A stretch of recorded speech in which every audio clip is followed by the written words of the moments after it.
Hello and welcome to another episode of DiploStrats. I'm CaptainMeme. I'm here once again with Ezio. Hi, Ezio. Hello, hello. Alright, so, it looks like a pretty standard diplomacy game, right? This looks like a standard diplomacy board. You can see the list of players on the right-hand side here. You will note that neither myself or Ezio appear on this list. We're commentating game played by other people, but I was involved in this game. I ran it, and I actually designed the game as well, which may raise an eyebrow given you're looking at this map and going, did you really design this? This looks a bit familiar to something else. But no, I did design this map too. And Ezio, you have absolutely no idea of anything that is to come. Am I correct? I assume we're going to see diplomacy moves at some point. Mm-hmm. Yes. You But can that's make... about it. Yeah. Okay, you do have some ideas, but you don't really know anything going in. And you aren't alone in that. These players on the right-hand side here, they all received a DM from me out of the blue about 3 months ago now, saying, hey, do you want to join a game that I'm going to run of my mysterious variant? I didn't show them the map or anything. I said, hey, you know, most of them are Imperial diplomacy players, so they were joking around a bit when they joined the server and saw this map that I had just tricked all the Imperial diplomacy players into playing standard diplomacy, right? But, yeah, some of them asked for more information about it. I said, sorry, I'm not giving you any information about it. You can say yes or you can say no, and I'll go find someone else, right? And they did eventually actually say no. No, they did eventually all agree to join. In fact, most of them just said yes straight up, so it was, yeah. And what a bunch of suckers. I will go ahead and introduce the players here. You will recognize possibly all of them, especially if you're part of the Imperial diplomacy community or follow a lot of DiploStrats stuff. Geomine is a diplomacy YouTuber. We've worked with him before on certain videos. You can find his channel. You can find all the content creators here linked in the description below. Oliu is a GM for games, generally. She runs a lot of variants. She helped run Discovery of Ecos, which was a Fog of War variant that we played last year. That I played last year, even, and that we commentated. The Last Firebender is an Imperial diplomacy player and a variant designer and runner. Firebender ran Ecos as well and actually designed that variant.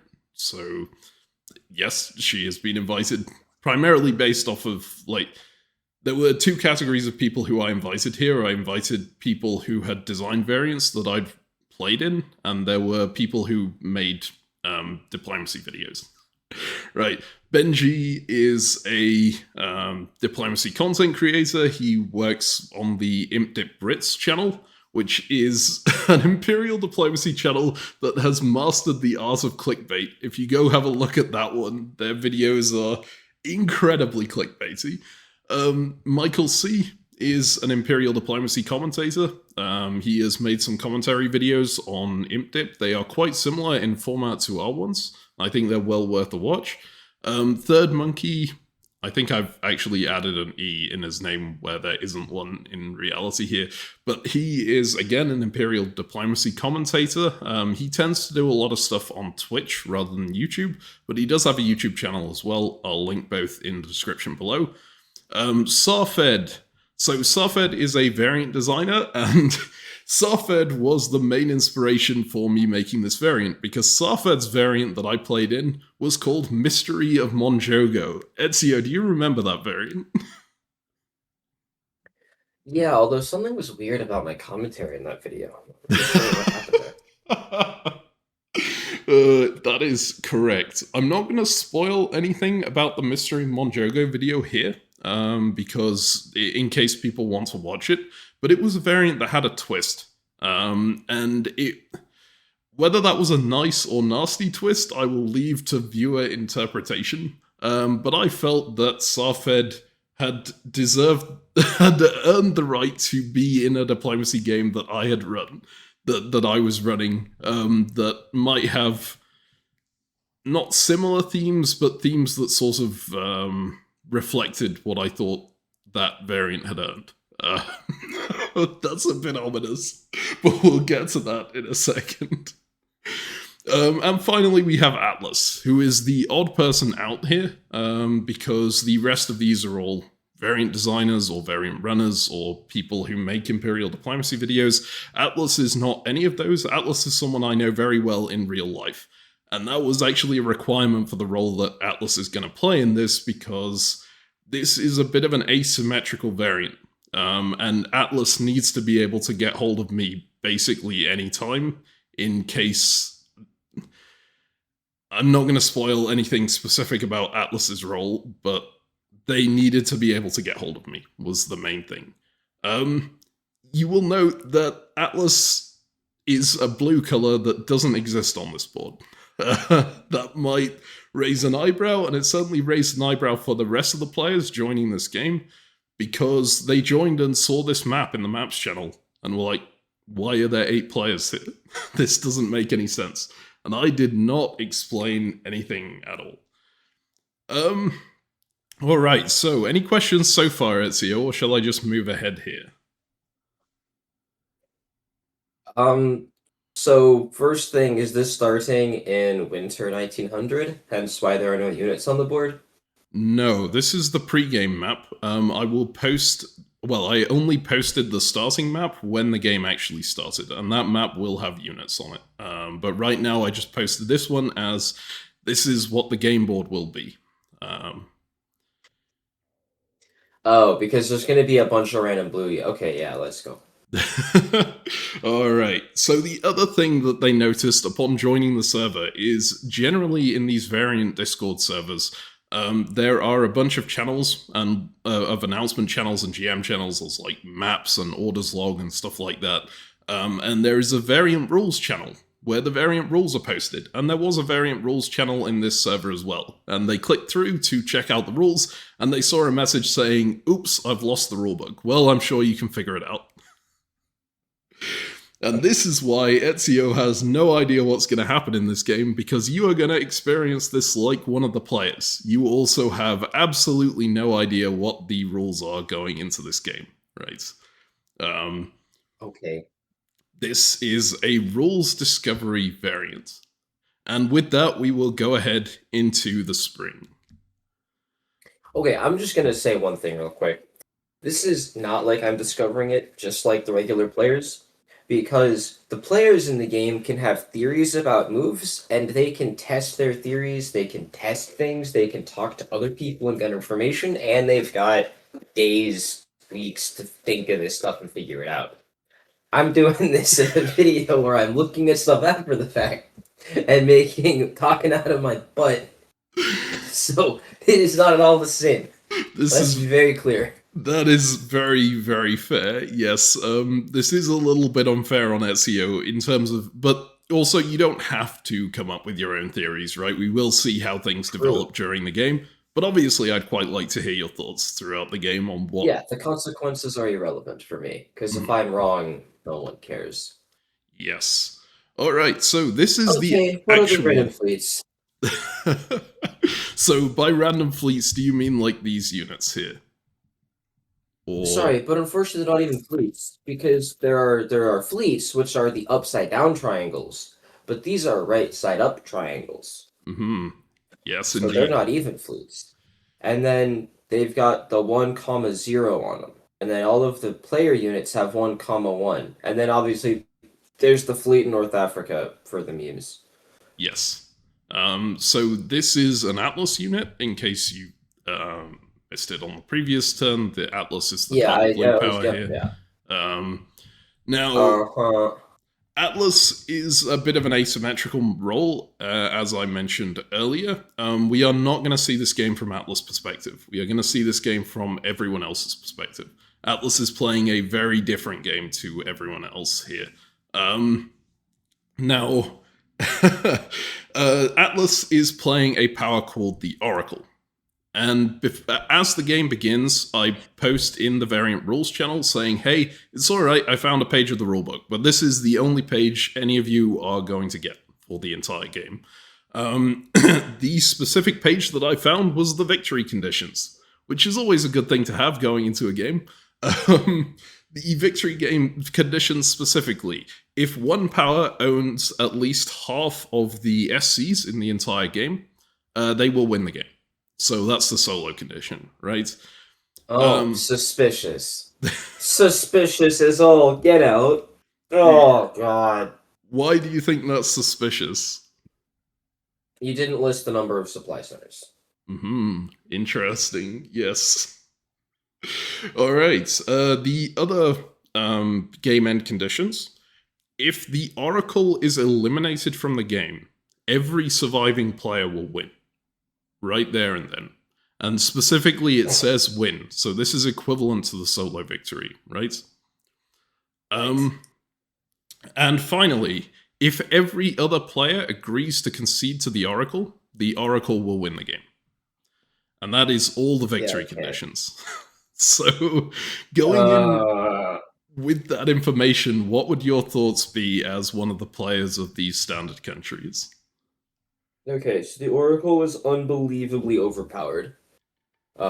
This is not, we're not playing diplomacy. So, first things first, I have no idea what's going on in this game, so absolutely nothing standard is happening.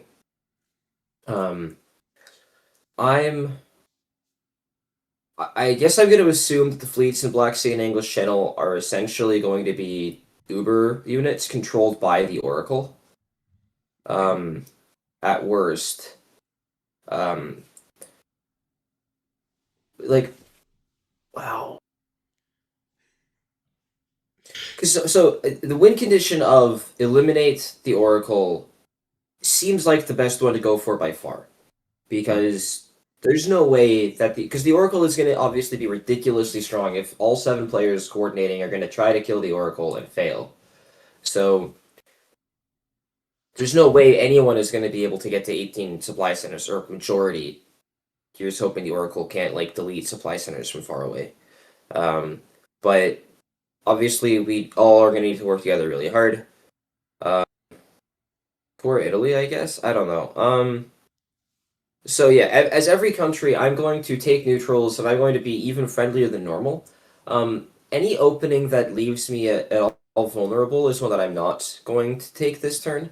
I think Turkey and Russia, like, basically, we should make a group chat with public press. I think we should kind of just agree that, but the Oracle, all communications of this game are done on Discord, right?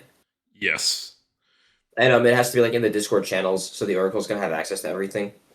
So that's an interesting thing, because you are following the exact same thought process that some of the players did, right? They start talking to each other, and then they stop talking to each other and think, hang on, is the Oracle going to see what I'm saying here? Because I shouldn't be saying stuff if the Oracle can see it, right? And so I post a message in public saying you don't need to worry about the Oracle seeing your press in this game.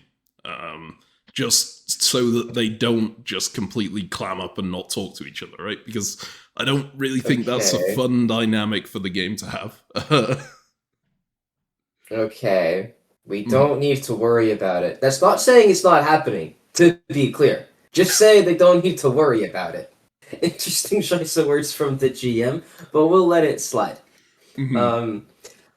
Okay. Oh, dude, what if the unit in the Black Sea or the English Channel gets stronger as they retreat? Wouldn't that be funny? Because there's 2 numbers, there's a 1 and a 0 on it. What if one of those numbers increments as it retreats? That'd be very funny. Let's hope it's not that. But let's force it to retreat anyways. And so, like, as every country on the board, I am not going to attack anyone. I am, like, going to be explicit about that. Like, as Turkey, I'm, like, going to tell Russia, I'm, like, going to juggernaut in the sense that we're going to go, and I'm going to go in the Med and fight this one fleet. But I assume that other units are going to spawn, maybe from the corners. So I'm absolutely going to send Smyrna to Syria, for example, as Turkey. And then try to get my fleet into the Med, or go for, like, the like force Black Sea or whatever. I don't know, and I'm gonna do that as everyone. I'm like all in. We're gonna be friends. We're gonna group hug, and we're gonna all try to figure this out together. Like, see if anyone has thoughts about like things they want to check. I'm gonna assume that most of the 7 powers have normal diplomacy moves, but I think we should try to have like Liverpool try to do 2 moves or something, like have it try to go to London or try to send it to North Atlantic Ocean or whatever. Like try to do some things that would be illegal and to confirm that you can't do those types of things as well. Maybe write in orders for these units in like English Channel and stuff, and do stuff like that. See if you can control them. Yeah, I don't know, stuff like that. Yeah, I mean, that's a really interesting line of reasoning. Actually, your reasoning on no one should attack anybody else is what exactly 3 of these players adopted. So Well, that's not everyone. That is indeed not everyone. Austria was very much of that mindset, Russia was very much of that mindset, and Turkey was very much of that mindset. Now, you would think that that would be great in that there's, at least a good core of people who are willing to work together here and who want to go No, but that and figure just it looks out. like a rat, and a rat gets everyone to fight them. That is the case, but also it's not really a rat because these 3 players wanted to work with everyone on the board, but I'm not exactly certain how this happened. Austria and Turkey end up incredibly distrustful of each other. Something they say in the press makes both of them think that the other one isn't really going to work with the team. So in reality, it ends up being Austria working strongly with Russia, right? And Turkey working strongly with Russia, and both of them going to Russia going, I don't think we can trust the other. And Russia kind of does what diplomacy players default to when you hear that, and goes to both of them, yeah, I don't think you can trust them. We should work together. The 2 of us should work together instead. And says that to both of them. So they end up even more distrustful of each other, and Russia is just kind of taking advantage of the situation, right? But everyone loses to the Oracle. All right, well, good /video. This was fun. Okay, so there is something I haven't told you about with regard to the Oracle so far, because I wanted to hear your thoughts before we got to this. Have you told me anything about the Oracle, CaptainMeme? Let's be real. I've told you that that Atlas is controlling them, right? They have press restrictions that are... sorry, go on. Yeah, you mentioned that they're a real-life friend of yours, and that I observed they have a unit in North Africa and nothing else. But yes, they have press restrictions. Yeah, so they have press restrictions, and this is posted publicly at the start of the game. Everyone has a channel with each other person, right? Automatically created in the Discord. That includes the Oracle. The Oracle has a channel with all of the other players. Players are allowed to create group chats. They just ping me, the GM, and ask for one, and I'll create a group chat. They are not allowed to include the Oracle in any of those group chats. So they can create, for example, England, France, Germany, if they want to do a Western triple or whatever. They cannot create England, France, Germany, Oracle. Oracle is not allowed to be included. Additionally, players are allowed to ask the Oracle questions, and the Oracle can decide whether to respond to those questions or not. If they decline to respond, they will just thumbs down response your question, and if they want to respond, they can. That was all the information I gave the players. And of course, immediately, basically, well, not every player, but a lot of these players start bombarding the Oracle with as many questions as possible, thinking, I think I know what's going on here. Oracle has all the information in the game, right? And I can figure out the rules by asking them questions. And the Oracle is thumbs downing a lot of the questions as we go along here and not responding to them. And also, whenever players try to negotiate with the Oracle is just thumbs downing that as well and refusing to respond. So what is the Oracle responding to? Yeah, it's a good question, right? The Oracle does respond to a few questions that do give some information about this game. So first off, Italy messages the Oracle to try and coordinate, hey, can we figure out what's going on here? Can we work together in some way, right? Because, I mean, you can look at this board and see why it's particularly important for Italy to figure this out. For those of you who are new to diplomacy, Italy normally gets Tunis. Unfortunately, North Africa is adjacent to Tunis, and Italy is not adjacent to Tunis, and so North Africa can walk in and take it, and Italy might get no build to no one. Yes. And so Italy tries to negotiate with the Oracle. The Oracle is not really very responsive to those negotiations, but what the Oracle does do is when Italy asks them what their unit is going to be doing, the Oracle says, I'm never moving this unit. Which is an interesting thing to find out, right? At least if the Oracle is telling the truth. Private. Yeah, that's private just to Italy, right? Yes, and importantly, Italy keeps this private to just themselves. They are not telling anyone else what they have learned from this. So, sure, if the Oracle is telling the truth, they should get Tunis for free, but everyone else on the board is thinking, oh, Italy is going to be like in trouble at the start here. We should, and the people who want to coordinate against the Oracle, which is primarily these three, and actually France a bit at this point because France doesn't like that the Oracle is so close to the to Iberia, right? They are trying to go, hey, we should try and figure out how we can take this Oracle unit out together. And Italy is playing along with that, but Italy is also just privately going in their void. I don't think I actually need to worry about the Oracle unit because they've told me it's not going to be moving. Which is... Sure. Yeah, it's an interesting thing.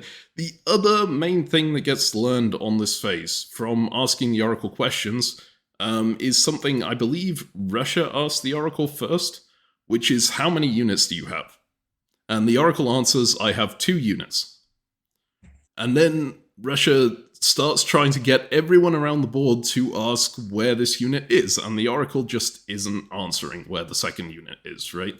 One thing to note here is, of course, if these units are controlled by the Oracle, that would be false, because there's obviously more than 2 total on the board.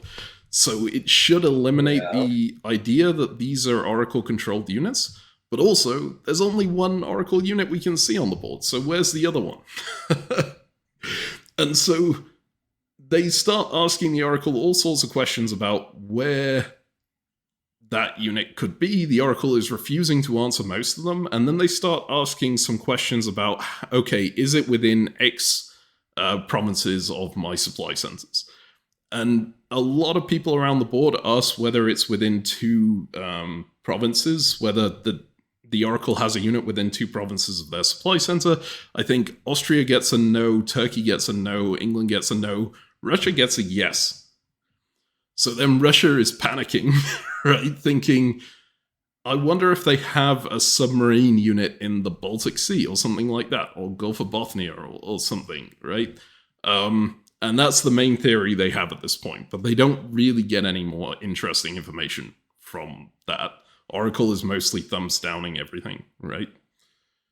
And that's what's pretty the much... validity point the Oracle had to respond? Sorry, what's the validity point that the Oracle had to respond, honestly?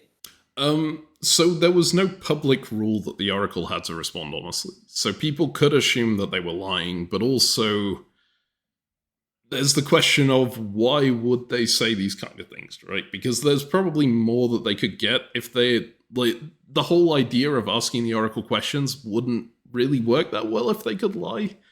So I think people around the board came to the conclusion they're probably telling the truth.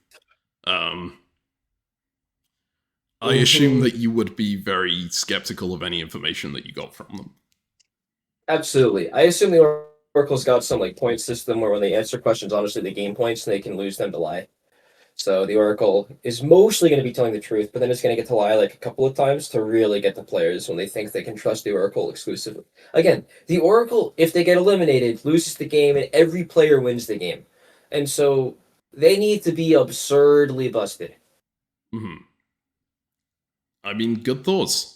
And you mentioned earlier your thoughts, you wanted to try and get some people to dislodge these units here, right? You wanted to try out some illegal orders as well and see whether they would work. Yeah.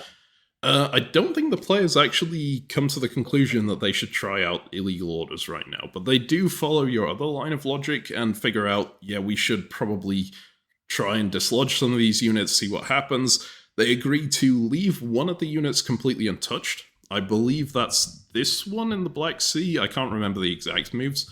Have one of them be attacked by 1 player, and have the other one be dislodged by 2 players working together.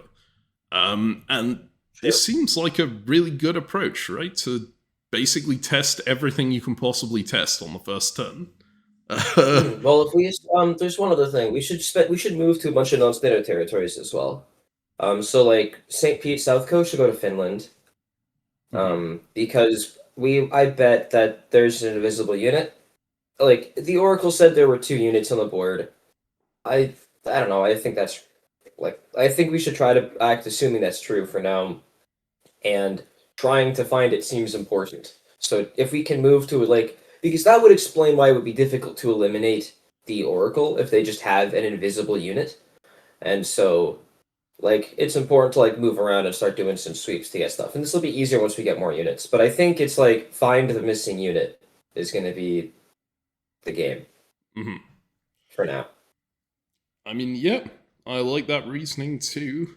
But yeah, so they all agree to test these things on the Doritos. I believe Turkey actually follows your line of thought that something might be coming from the corner and wants to move to Syria as well. You've called that exactly correct. The slight issue that people run into here with the Doritos is that not everyone is on board for a group victory here. Of course, they do try and arrange this thing, but particularly Italy is acting kind of selfishly in this situation, and Austria doesn't trust Italy very much, so they're supposed to be the ones that are supporting in to test what happens when this is dislodged. I believe Austria just declines to give that support initially and goes, okay, we won't bother doing that, and Italy agrees to that, and then in the last 2 minutes of the phase, Italy goes, oh, hang on, I think we should attack it anyway, and re-enters their order of going to Tyrolia instead. Which you would think wouldn't be that effective, because there isn't going to be any support, right? Austria isn't going to support it, but it's what Italy chooses to do here.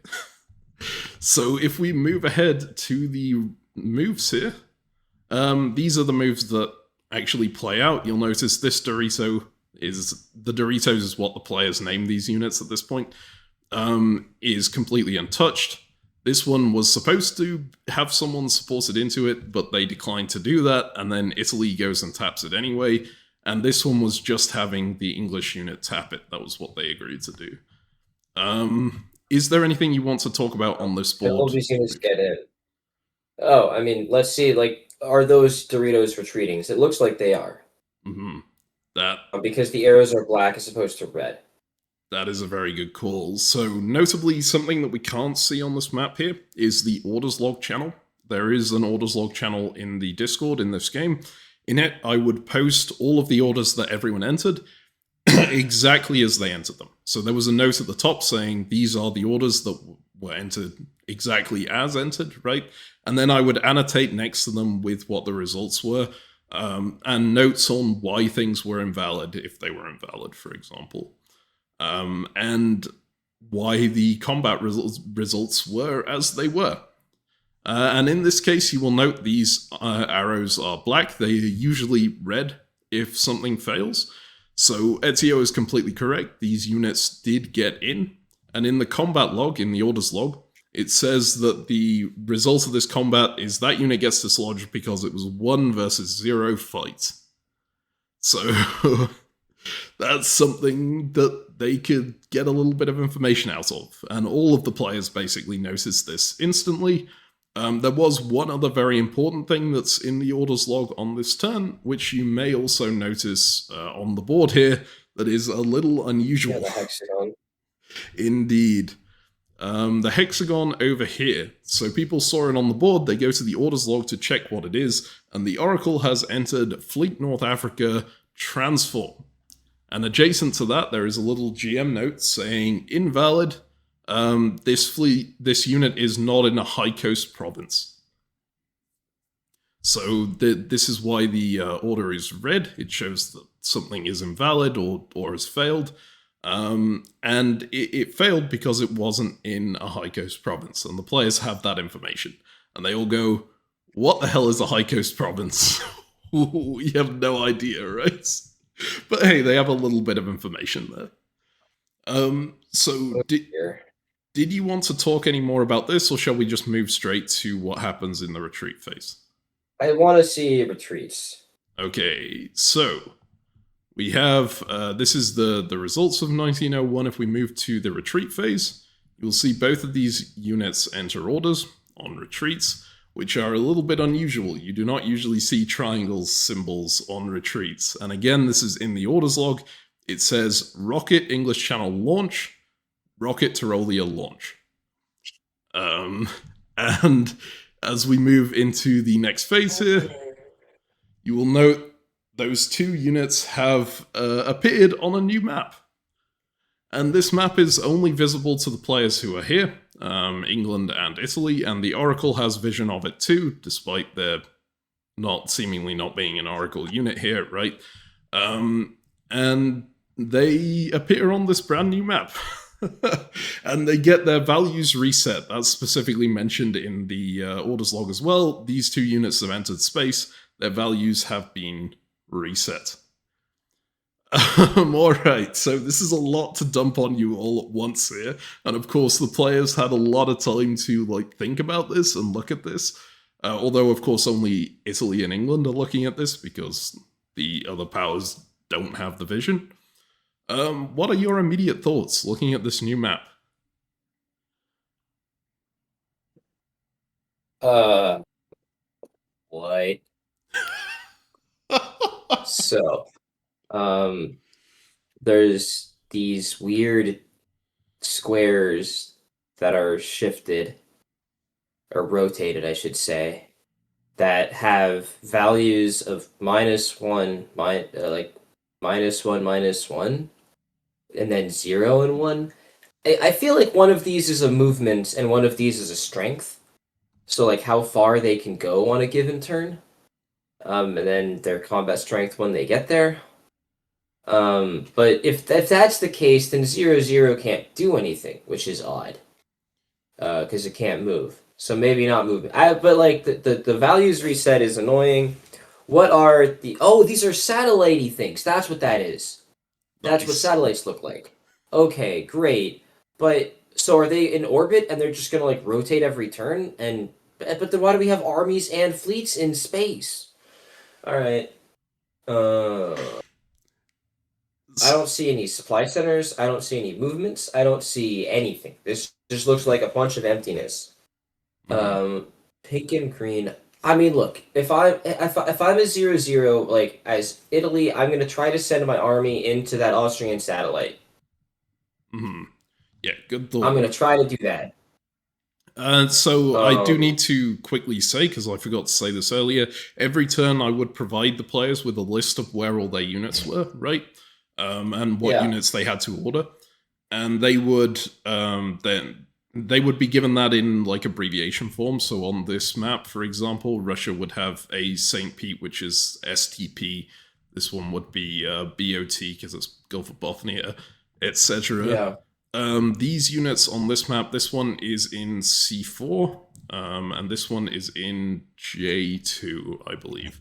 So they can instantly make the assumption, okay, these tiles are a grid layout, we can order to the adjacent provinces by entering that grid reference. So for example, if we're doing what Ezio wants to do here, we're going to D5. Yeah, so...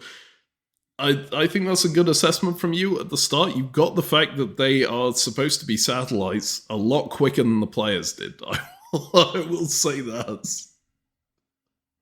Sure.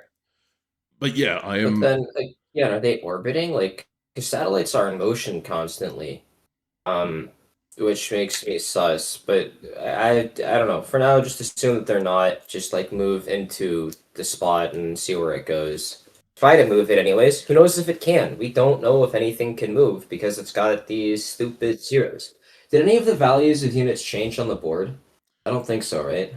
Nope, they are all still exactly the same. Oh, you also said your assumption is that one of them is movement, one of them is strength. I don't think you mentioned this on the retreats, but I assume that assumption comes from the fact that it was a 1v0 on the attacks against the rockets, right? Kind of. Mostly it was just the assumption that, diplomacy units do two things. They move and they're strong, right? So that's kind of all that diplomacy units normally have. And I don't see like a economy thing or voting or anything. So I don't know. I just don't know what else it could be. So that's really all I got right now. And yes, the fact that the 1B to 0 is sus. Obviously, right? That's relevant. And then the unit exploded. To everyone on this map, they saw a unit go take out one of these, and then they're both gone forever. Yes. And the players who are in space obviously the players who aren't in space ask a lot of questions. And in the orders log, it specifically says Army C4 has had its values reset. Sorry, go on. Wasn't there a thing like say Army took fleet like the rocket Tyrolia took off? Yes, it said rocket launch, so they can make that assumption that they're in space. And also it said, like, Army C4 has entered space, its values have been reset in the orders log. So people can see, okay. Everyone sees that there's space. Yeah. And these players have slightly different responses to this. Italy's first response is exactly what yours is. I'm going to try and attack this Austrian unit here and see what happens. England's response here is based on the fact that this move to St. Petersburg wasn't actually communicated by Russia in advance. And when you see that as England, you panic, right? And you doubly panic when one of your units has just been sent into space and is no longer on this board to even help against Russia. So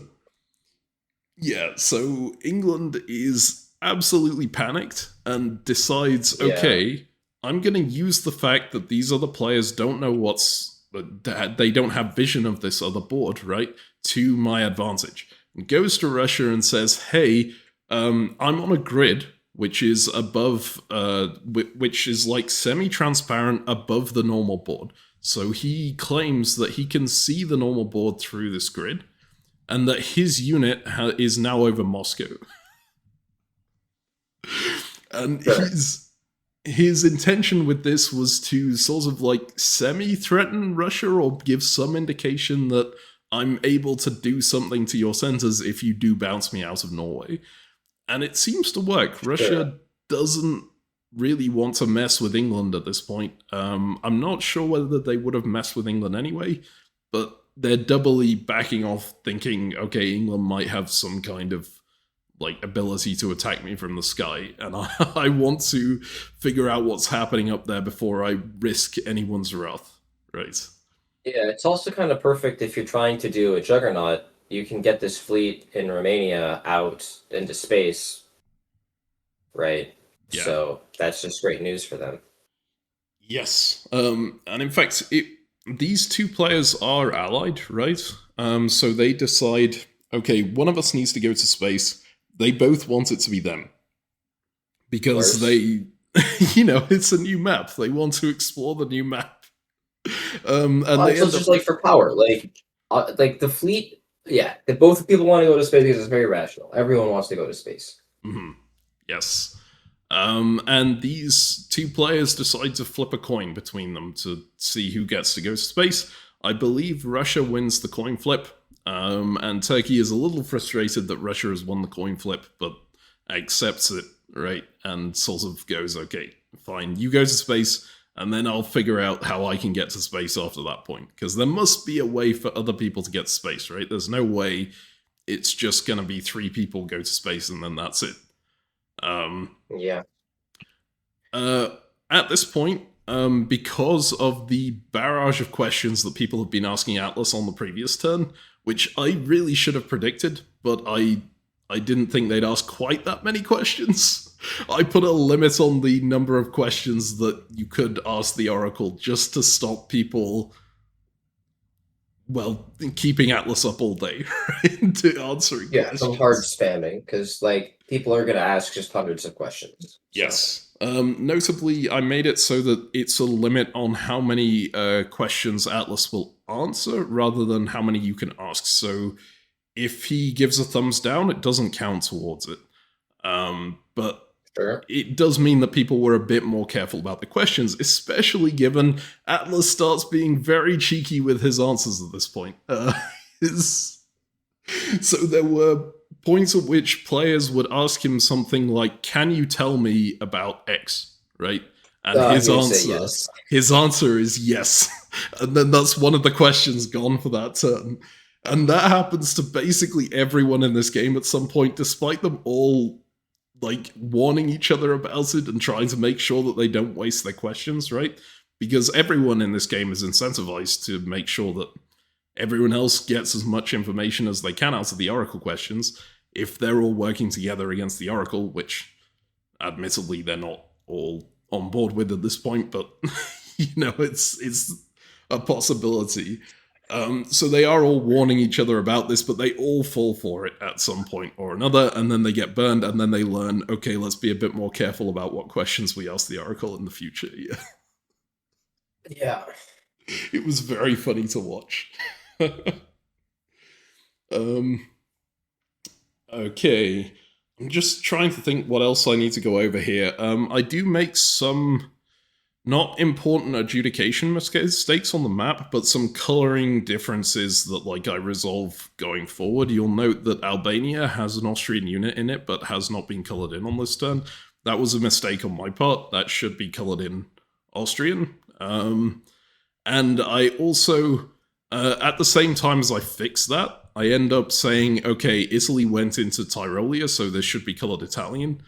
But then after that, I realized, hang on, this is confusing some people about when supply centers change hands, because people might think that supply centers change hands before, the end of the retreat step, because the Italian unit obviously wasn't there at the end of the retreat step, so shouldn't have changed anything. So at that point, I decide, okay, I'm just gonna change the colors after the retreat step every turn.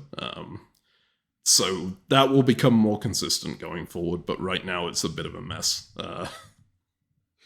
Alright, do you have any other thoughts on this, as is? No. Okay. Fair enough. I will say a couple more bits of information that people get out of the Oracle. Some people try to, these players who are in space try to ask about the space stuff. The Oracle just abjectly refuses to answer anything that they ask about that. The people who aren't in space try and ask about it too, and they get a response that doesn't count towards their question limit, saying, I'm not going to answer questions about maps you don't have access to. I'm never going to answer questions about those maps, so stop asking. Right? You gotta get into space before I answer any questions about space. And the other important thing that gets figured out, I think it's on this turn, is that the Oracle says, my units follow the same rules that yours do in response to a certain question. I don't remember what that question is, but that's a pretty important piece of information here. I think it was when people were trying to figure out, okay, is this transform order that the Oracle has entered something that we can enter too? Naturally. Yeah, they can, is the answer to that, because the Oracle's units follow the same rules that theirs do. Clearly, if the Oracle's unit was on a high coast, that order would have been successful. If their unit can be on a high coast, then they would be able to transform as well. Okay, shall we move ahead to the moves? Let's do it. Alright, so here's the orders. You will note that the French unit in Picardy attempts to issue a launch order, which I think is a smart thing to try, right? To try and get your unit into space, because clearly there won't be any rockets left to get your units into space soon. But that fails with the reasoning that this is not a rocket. You can only launch a rocket. So that is unsuccessful here. You'll note that the Italian unit does exactly what you says, what you said even, and attempts to go for the Austrian satellite, and that move is successful, but you'll notice there's also a bunch of semi-transparent moves on this board that are moving all over the place. And that you were pretty damn on point with the whole idea of satellites move all the time, right? that's what they do. And so these are describing the X and Y's of where they're going to fly in space normally. Yes.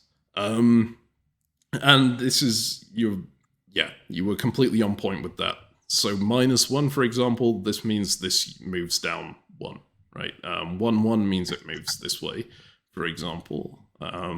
And 5-2, the big Oracle satellite that's here, is moving a long way very fast on this turn. So this is what they do. I'm just trying to think if there's anything else I need to go over with regard to that, but I don't think they learn. Yeah, I mean, we need to see like the results. Like, does this unit get in? Mm-hmm. Like, does the Italian army get into the satellite spot, or does it bounce back? It's black, so it looks like it works, but... Yep. But you would think in standard diplomacy terms that these units would bounce, and so this one would bounce back as well, right? We'll look at that in... Yeah, if all of these are just standard units, then yeah. If we go standard, there's a whole bunch of bouncing over here. With awkward, like that, the crazy satellite, the Oracle satellite bouncing, despite moving incredibly far. But yeah. We will look at that momentarily. There's one other thing we need to look at on this map, which is this order right here. The Oracle unit enters an order that's in the orders log again. It is Fleet North Africa Drill. And there is a little GM note next to that saying invalid. North Africa is a fleet, so it can't drill. And North Africa is not a valuable province, so it cannot be drilled. So that is a little interesting bit of information for the players to pick up on. And we will go ahead and see how things work out. I'm trying to see if there's any other moves we need to cover, but not really, right? There's more interesting stuff happening over here that we need to see the results of. So you will see all the moves are successful here. So there are the satellite... satellites have managed to move, and they appear to be sharing the same space on this board. And of course, the Italian unit has managed to move, but has not actually gotten to the same place as the satellite because the satellite moved away. You may also notice that the numbers on some of the units here have changed, but not on any of the satellites. They're still exactly the same. So, there is a retreat phase because Russia has dislodged this rocket right here. So as we go through into the next phase, Russia's unit gets launched into space here. And this is the position at the start of winter 1901. Do you want to give your thought process here, Ezio? I mean, the first question that I have for the winter is, how much is Russia building? They appear to have gained 2 supply centers. But of course, there is a question there of, does this unit still count towards their supply count? Because it's not on the same board anymore, right? I assume that's what you're getting at with that. Partly, but also partly, like, might they have gained stuff in space that they haven't seen? Like, how much are they building is the question. Because I assume every person is told, here's how much you're building. That would be correct in an average variant. It is not correct in this one. I do not tell anyone how much they're building. I just say you gotta enter builds. And I also say in the announcements chat, if you enter more builds than you have a right to, I will take away all of your builds. Like, none of them will work. So make sure you're building the right number of units, please. So with that in mind, if you're Russia in this situation, how many units do you build? Just the one. Well, I mean, you gain 2 supply centers, right? So you can safely assume you can build 2. Okay, you can probably, unless spaceships cost more supply. That is a very interesting question.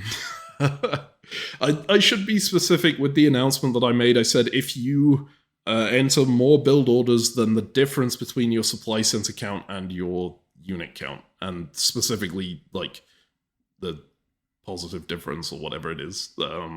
So it is, yeah, that's a fair worry, right? If this unit in space counts as a unit that's counted against your supply, then you can only build one as Russia.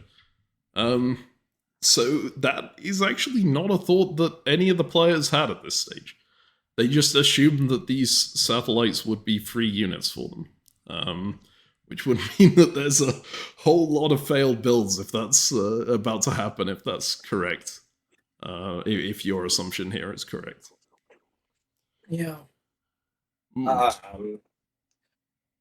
Okay, but look, as Russia, I would input 2 builds. I'd figure them out. Germany obviously has nothing to worry about. Germany, try to put 3 builds in.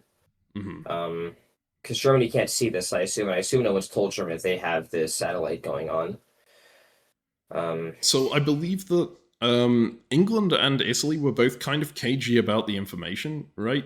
But they did give enough information that everyone seems to have a unit up here, right? And that unit isn't appearing in anyone's list of like units that they can order. So everyone is a bit confused about that. Sounds good. So you think Germany should enter 3 builds here, right? I mean, Germany's had a very good start here. I mean, France as well, but France is France. You know. Yeah, I think that I would just make orders like it's a standard diplomacy board. For the people who have a unit in space, I would assume that the unit in space counts against supply, and I would just build with that assumption. I think that's a very fair assumption to make. There is something that players discover. I think it's Turkey discovers this from asking the Oracle questions on this turn. They are trying to figure out how to get themselves into space, right? Because there are no rockets left on the board. So they ask the Oracle, is there a way to get new rockets onto the board? The Oracle says yes. And they ask, okay, is it possible that I can do that through normal building? And the Oracle says yes. So they're like, okay, that's smart. I guess I'll build my own rockets then. Build rockets. And then they think, hang on, I can't build my own rocket because you have to dislodge it in order to get into space. So if I build a rocket here, I'm not going to be able to dislodge it because it's my own unit, right? I need to get Russia to build the rocket and then go and dislodge theirs. But even then, it's, well, I mean, the rockets have 0 defense, so that should work. So Turkey approaches Russia with this information and goes, you know, I think I found out from the Oracle that we can build rocket units. Can you build me a rocket so that I can get into space? And Russia goes, yes, okay, I'll do that for you. And I think... Do rockets count against supply then? Like, is that a wasted build? I guess as Russia, I would assume that it is, and then maybe it'll work out later. But that's something maybe to test. If someone has no builds, having them try to put down rockets seems good. Yeah. But importantly, you can only do that, you can only test that if you have no builds, right? Because otherwise, if you enter more builds than you have, it's going to cancel all of your other build orders, which would be... Yeah, so that's why waiting until you have 0. It's a really interesting one because you can technically test all kinds of things on this build phase, but if you... like, it's at that huge risk of all your legitimate builds being cancelled if you try and build more than you can. So, yeah. And then Turkey has another idea and asks Russia, hey, those units that are in space, is there any chance that, because some of them are sharing the same province and whatnot, and they don't appear on our unit count, is there a chance they might be supply centers? And Russia goes, ooh, hang on. That does look a bit like a supply center, right? Yeah. And of course, Turkey's, again, it looks like a Turkish supply center, and there's one of every player's color, and there's also this color, which matches, there's no neutral provinces left, but it matches the neutral color on the board as well. And so they're like, oh, okay, I think these are supply centers. Turkey goes, does it look like a home supply center? And Russia goes, well, yeah, I guess, because And there's the little circle of color. And they're like, okay, well, do we risk this? If this is a supply center, we technically have another build. Everyone has another build, right? But if we're they wrong, can build it in space. Yeah, exactly. You can build in space. If we're wrong, though, it will cancel all of our build orders. Are we willing to risk Yeah, so that? Turkey should take the risk because Turkey only loses 1 unit. Who cares? Yeah, and I think that's the logic that Turkey comes to. And Turkey goes, okay, I'm going to try building in space. Where's my satellite? And Russia tells them where the satellite is. And Turkey is the only player on the board to successfully build up to their supply cap. Right? Sure. Everyone else misses building a unit. Yeah. Okay, because both Russia and Germany and Austria think that the rocket that they build is part of their supply. And I know that it's white, which makes me suspicious. It might not even count against their unit cap. But both of them assumed that it did. Reasonable assumption, that's fine. Yeah, So the thing in space, yeah. Sorry, go on. Sorry, you can talk about your thing. I was going to talk about something completely different. This is a rocket that they decide to build in space as well. They don't go with a normal unit. So interesting. Okay, yeah, but the rocket is white. So then we'll see if Turkey can input orders for the rocket, because that'll tell us if the rocket is real or not. I kind of assume it isn't, and it seems kind of catastrophic that it's a rocket in space. So I noticed that we built the rocket on the satellite. The rocket's got the momentum of the satellite. I noticed that the units that moved in space had their momentum changed as well. So now it's moving at 1-1, and it's going to keep moving like that every turn. If we assume we want to get onto a supply center, the neutral supply center, let's say, is moving at 1-1, so it's going to go top right again. And we're moving 1-1, so currently we're moving down. So I would order up. Yep. In this. I think that will change the momentum of this unit, and then it will go to the left. And then next turn, we'll need to order up again to then adjust our momentum to conquer the neutral.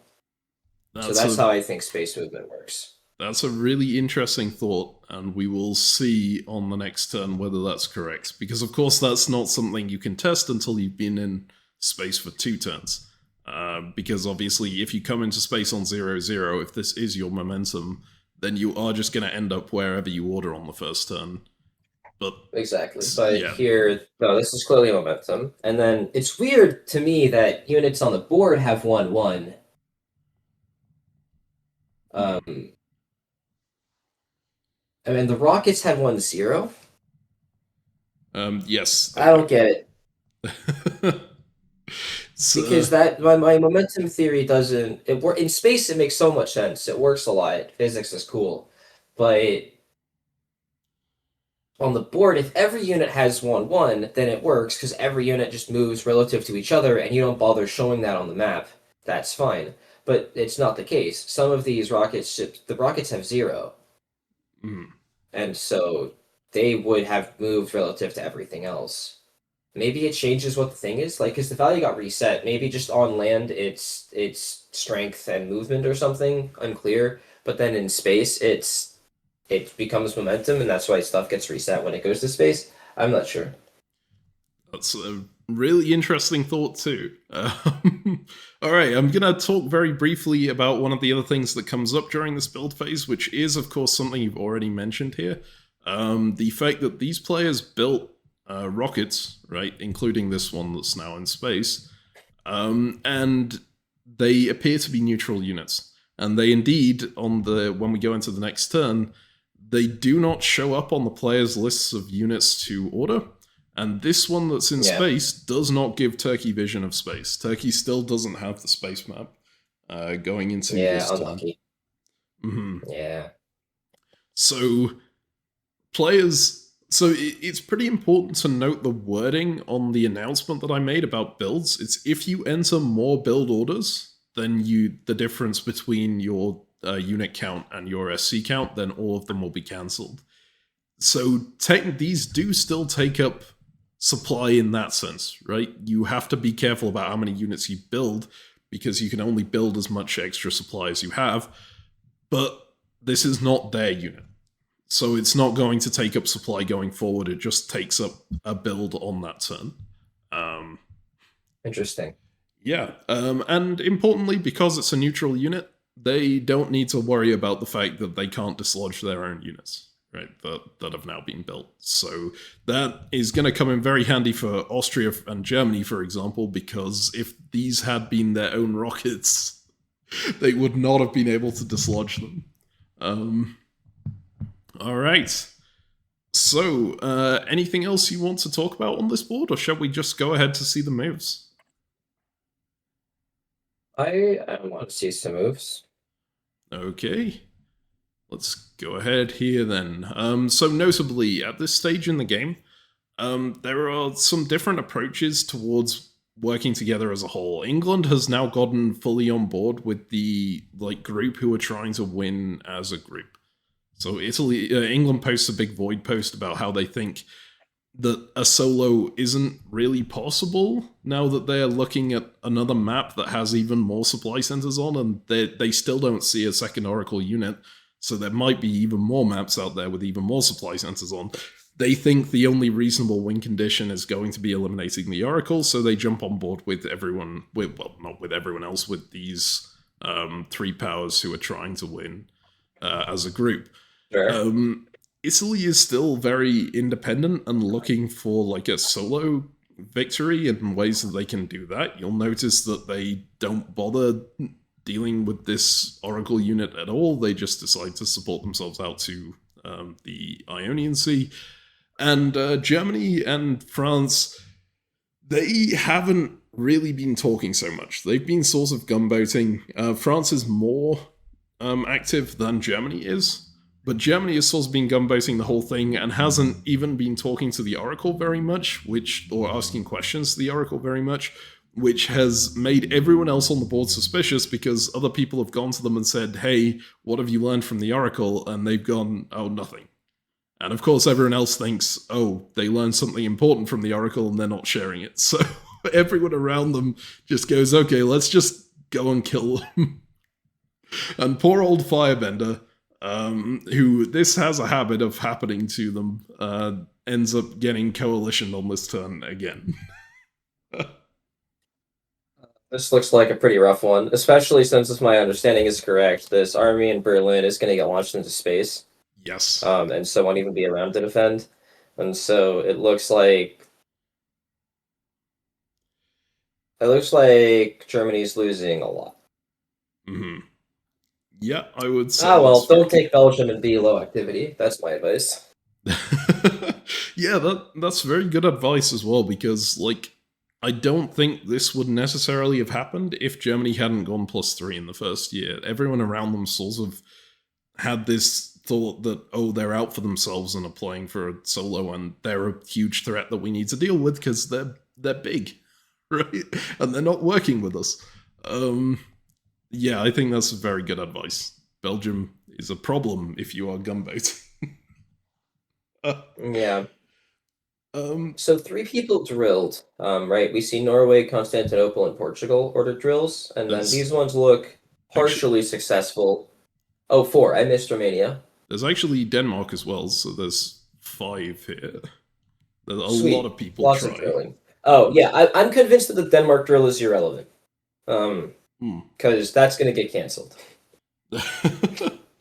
It's going to be like coring, and it's going to do some nonsense. Anyways. So the orders log on this phase is quite interesting, because of course we have all of these drills, right? People jump to the orders log to see, okay, what does it say about these drills? They are valid. Next to each order that issued a drill is the province that they drilled in has been destroyed. So Norway has been destroyed, Denmark has been destroyed, Portugal has been destroyed, Romania has been destroyed, Constantinople has been destroyed. We go through to the next turn, and all of those SCs are gone, and there is a new map that those 5 players now have access to. And this is the underground map. You said this video is going to take a reasonable amount of time, CaptainMeme? How far in are we? I think it'll take a reasonable amount of time. I think we'll get there. I don't think it's a spoiler to say that this map is underground. You can see here that the units are like below the surface here. You can kind of see them semi-transparent on this. And there is this whole new map that has appeared with a bunch of units and a bunch of neutral units that are all 1-2.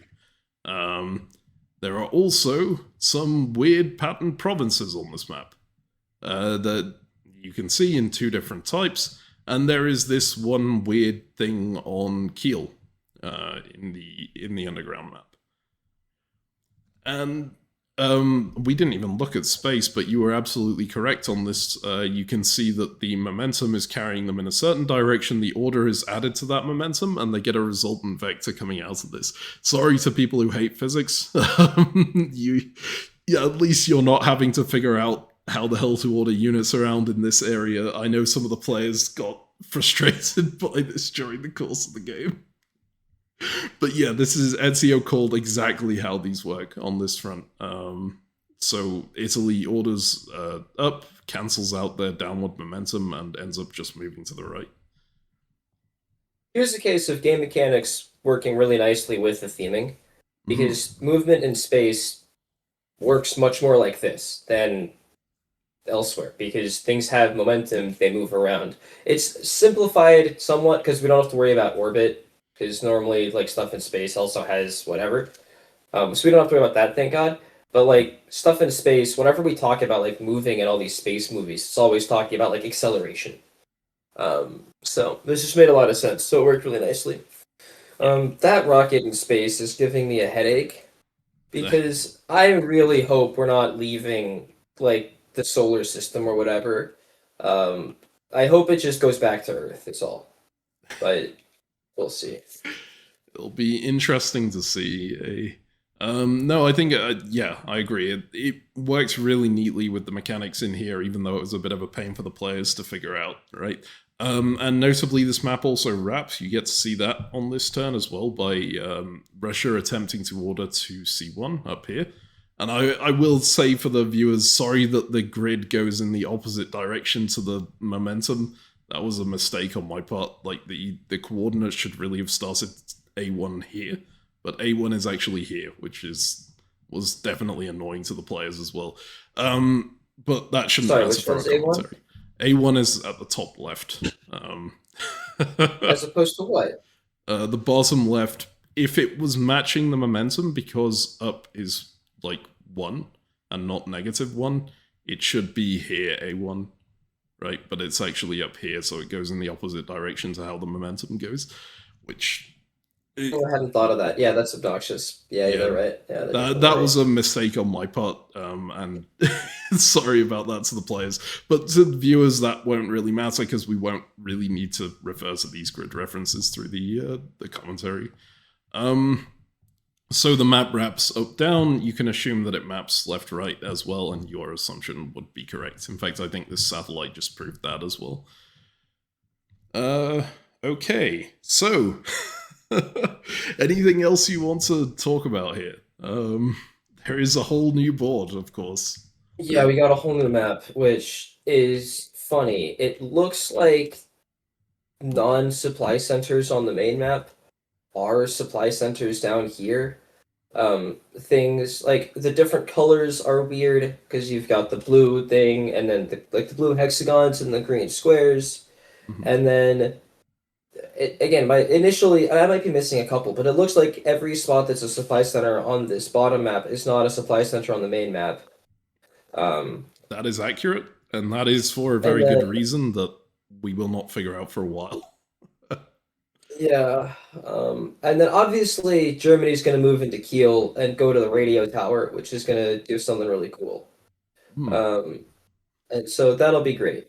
And that'll tell us so much new information. All of these units have 1-2 on them, which makes me think they're either strong or at depth 2, and I hope to God it's not that. I really hope they're just strong. But it means taking any of these supply centers is insane, because you need to destroy 3 supply centers to get 3 units down here? No, surely if you go to like the blue circle or hexagon field, you're gonna like get strength, and if you go to the square one, you lose strength or something. So oh god, dude. Okay, Russia needs to go to the blue one. Turkey needs to go to the green one, and then yeah, Germany needs to go to the thing, and then like England needs to just YOLO into Finland or something to just maybe you can take it, or maybe Skagerrak, whatever. Just pick one of the supply centers and try to take it, and good luck. Mhm. Dude, I It's a lot, and of course, this commentary is being quite unfair on Ezio because the players had 48 hours to figure out what they were going to and do. can ask questions to someone who maybe knows things. That is true. The Oracle was being very obnoxious with not answering things, but they would Yeah, answer but the like occasional. also, yeah, I don't think any of them sucked up to the Oracle appropriately. If any of them are like, "Yo, Oracle, you're the greatest Oracle of all time. Has anyone ever told you how great you are?" The Oracle might say yes, and then you say like, "Wow, I think you're really smart and pretty and handsome, and like you might be the bestest Oracle I've ever seen." Yes, then maybe you can get a little bit of information from the Oracle. But I suspect these players weren't doing that tactic. I love that you're saying that because that's exactly what BenG in Italy tried to do at the very start of the game when he was negotiating with the Oracle. And the Oracle just thumbs down You know it. what? I don't care. I would see. You stay at it with these sorts of things. You gotta endurance is key. You gotta just keep going. Every message you gotta send gotta have different compliments. You have nothing the Oracle wants. To my understanding, we have no bargaining power. The only reason the Oracle does anything to us is if the Oracle wants to. Also, like I would have taken some amount of time to look for patterns in the things that the Oracle answered for what it's worth, versus what it thumbs down, because if we have truly nothing for the Oracle, there might be some rules about what they have to answer, and so if there were some lines about whatever, then maybe I could find a pattern. I don't know what I would look for, but I would just look to see some of the stuff, and then yeah, I'd see if there was a pattern in the questions that were answered, to see if I could force answers. But I assume that can't happen. I assume it's at the Oracle's discretion, and that I want them to be friendly to me, and that I want them to like me. And I'm just telling you, man, people react poorly to the first couple compliments, but if you stay at it, eventually it breaks them down. Gotcha. I think that's a very good thought on trying to figure out what the Oracle would answer and what they won't. I think some players tried to dedicate some questions to doing that, but once they got like question limited, they didn't want to dedicate their questions to specifically figuring out what the Oracle would answer and what they wouldn't. Okay, but counterpoint, if the Oracle only answers what they feel like answering, they're never going to give you anything that threatens them.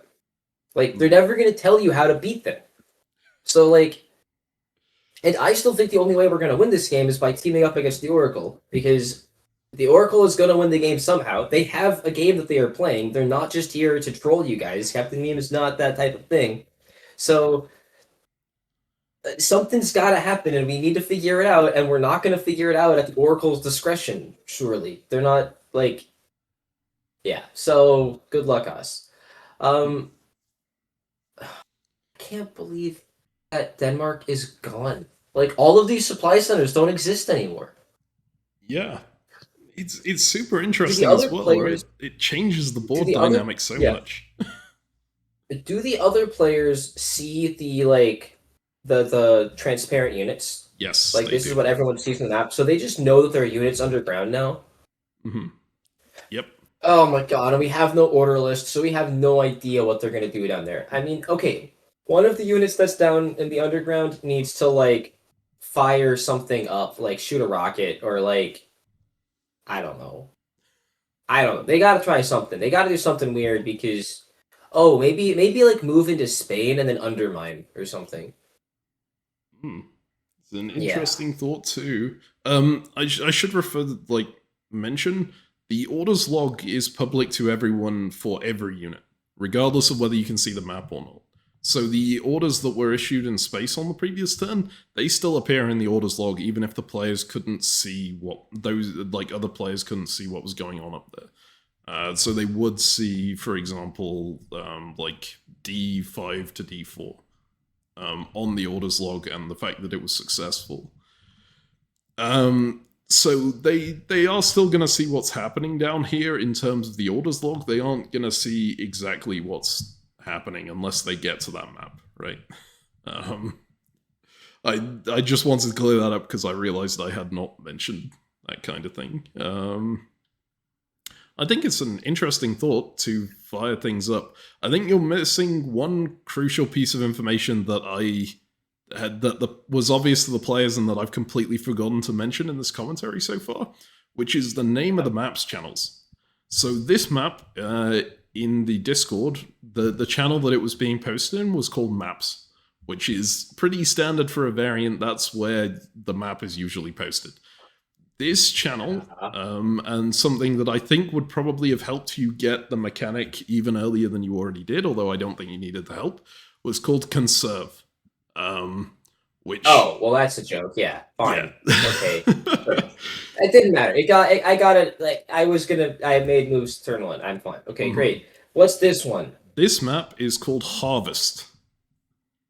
So maybe that helps you a little bit on the mechanics. All right, everyone's moving to the colored spots. No one's going to supply centers. Kiel's, you got to go to Kiel. Denmark has to go to Kiel. You obligated. You must. Do you have a theory for what this is? Something involving space, man. Or the Oracle. It's something important, all right? You got to take it. You've got to take it. You are legally obliged.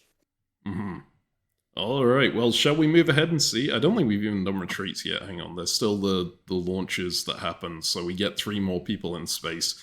Everyone except France now has access to this map. Should also note it now says it says on the channel when you enter it, if you access this channel, you'll never lose access to this channel. So even if their unit in space gets disbanded or whatever, they'll keep their access there. Sure. So alright, cool. Here's the FO2 start. You have already mentioned you want to see Germany go down to... so the players got the list of where their units were, right? So they know what these provinces are called. They are called under, and then just the name of the province. So this is under Norway, this is under Kiel, or UK as a shortened version. This is under Romania, under Constantinople, under Portugal. And they can kind of just, like, extrapolate from there that everything under the ground, it probably follows that same pattern, right? Sure. So, yeah, you want Germany to order Uden to UK, even. This is Uden. You have to take it. You must. All right. Shall we move ahead to see the moves? Yes. Yeah, we are going to see a very sad Germany on the main map, I think. You can see that France takes Belgium, England takes Holland, Russia ends up taking Berlin. They could have actually taken Munich and Berlin if they'd known what was going to happen, but... Yeah. How does France take Belgium? Isn't Ruhr sorry, that? no, you're right. This was a GM error. This is supposed to be a red arrow. They do not take Belgium. Good. But they lose Berlin still. Yeah, Berlin That's and Holland. Fine. It's not the worst result for this position, to be fair. Yeah, but it's really bad. Yes, it is quite terrible. And doomed in the mid run. Okay, and then Austria moving against Turkey, doing stuff. Meanwhile, there's just like units in space and stuff. Yeah. So... Okay, and now Italy. Oh lordy, guys, the Oracle. Italy is going in on Turkey here.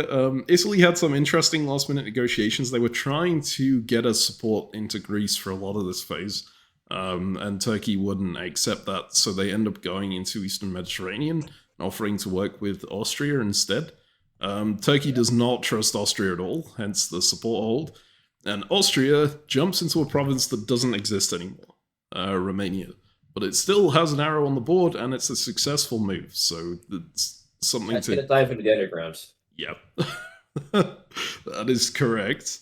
And you were absolutely correct on basically everything that's happening here. People are moving on to the colored provinces, right? Except for Norway, which is Harvest. Yes. England decides to drill on this province. And rather, this one doesn't destroy the province on the orders log. It says the province Norway has been harvested. And if we move to the next turn, well, in fact, I guess we should... Well, we don't really need to look over here. A little bit. The only important thing here... Okay, we do. Yeah. Actually, there so are some. okay, so Italy takes the neutral supply center. Probably, well, they're ending up in the same space as the neutral supply center at the end of a fall turn, so they better. Turkey ends up in the Austrian satellite, so it's probably going to take that and keep Austria out of space for a hot minute. Oh no, but Austria's in space because Austria has the army up in space. So okay, so the unit, the fleet moved 2 to the west, but there's the red thing. Yeah, so What? this red arrow is England's order. So they try and order 2 backwards to stay in the same place, right? That comes up on the orders log saying invalid. That province isn't adjacent. Yeah. Right? You can't order. Okay, yeah, because you can only increase your momentum by 1 in any of the directions. Yes, you can only order to these provinces. So that order is invalid. It counts as a hold, and they end up being carried 2 this way by their momentum.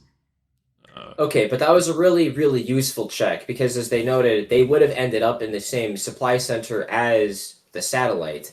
Yep. So if they had managed to stay in the same spot, they would have taken it. That would have been amazing, amazing, amazing for the good guys, and that's cool. I wonder if Russia tracked the movement of the satellite, and if they're able to snipe it next turn. Because the satellite... Oh, no, but the satellite, who cares? It's a spring turn. No, Russia. Look, Russian... Because the satellite 5-2, right, it's already moved, it's already wrapped, and so it's going to be here. So it's going to go 5-2 again, so which is 1, 2, 3, 4, 5, which will be 1 adjacent to Russia. But then, again, that'll be a spring turn, so I don't think it'll matter. And so then, what's the next one? So from there, it's going to go up 2, which is here, and then 1, 2, 3, 4, 5. So it's going to be whatever, that A, B, C, D, E, F, G. Yeah, that spot that you're highlighting. Yep. But then, unfortunately, I don't think anyone can... Oh, wait, but they got 2 turns. They got 2 phases to get there, right? So surely someone can make that happen. Yes. If Italy, maybe Turkey can get there, because Turkey can go east, and then east. Yes, Turkey can get there. So Turkey that took the Turkish army that took the Austrian satellites can increase momentum 1 to the east, and then 1 to the east and the south, and then they can get to that spot next fall.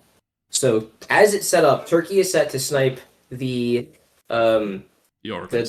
satellite by the Oracle next fall, and nobody else sees orders for these satellites. And the Oracle has claimed that their units follow the same orders as us. Wait! But the Oracle said they had 2 units.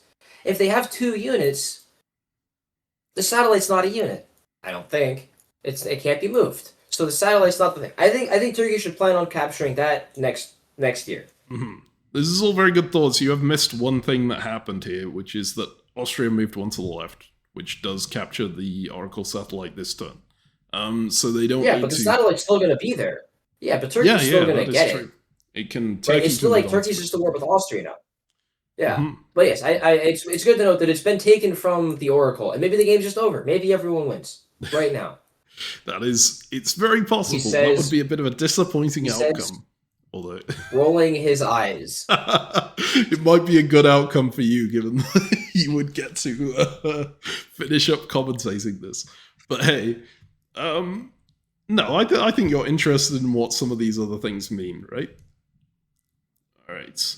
One other thing to note is this German unit. So Germany hasn't been asking the Oracle questions. They haven't really figured out how stuff worked here, and they're not collaborating with the other players very much. So they, even though when you join the orders channel, you get to see all the previous orders as well on this. So for the maps, for the space maps, they got to see all the previous space maps. They could have probably worked out how it worked.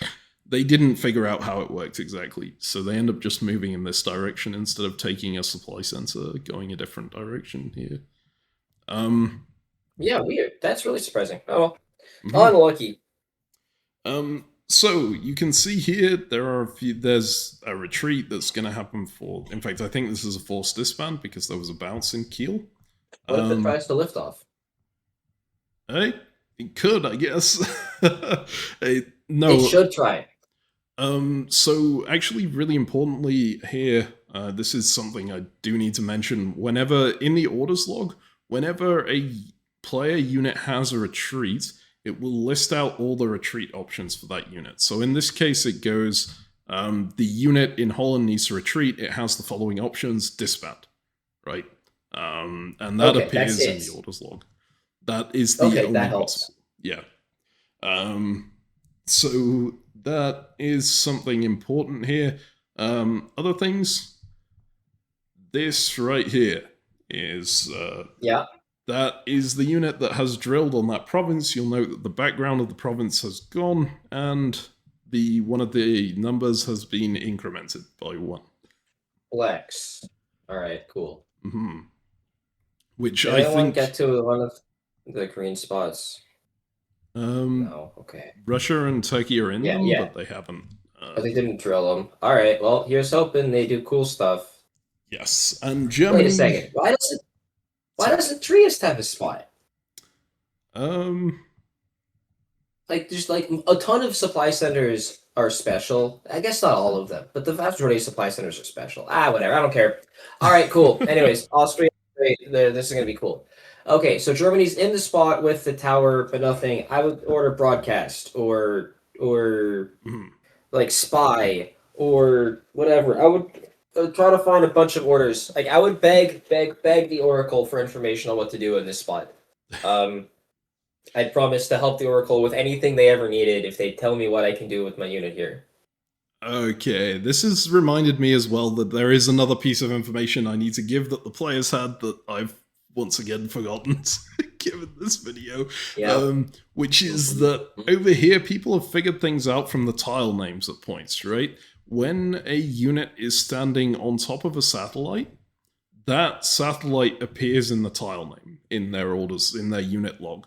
So when you have, for example, here when I'm giving Turkey their list of units that they can order, they can order the satellite if they have a unit there. That was a theory at one point, but that got deconfirmed by the Oracle, right? The Oracle says you can't modify how the satellite is going to move. Did anyone try? Italy was going to try before they got that information out of the Oracle.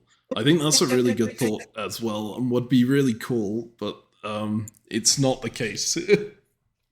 So, okay. The important thing is that these satellites have names, and those names appear in the log, in the unit log. So when Turkey gets their list of units on this turn, they'll get like Army Bulgaria, Fleet Aegean, Army under Ankara, and they get here Army D7 / Transmat Satellite 8.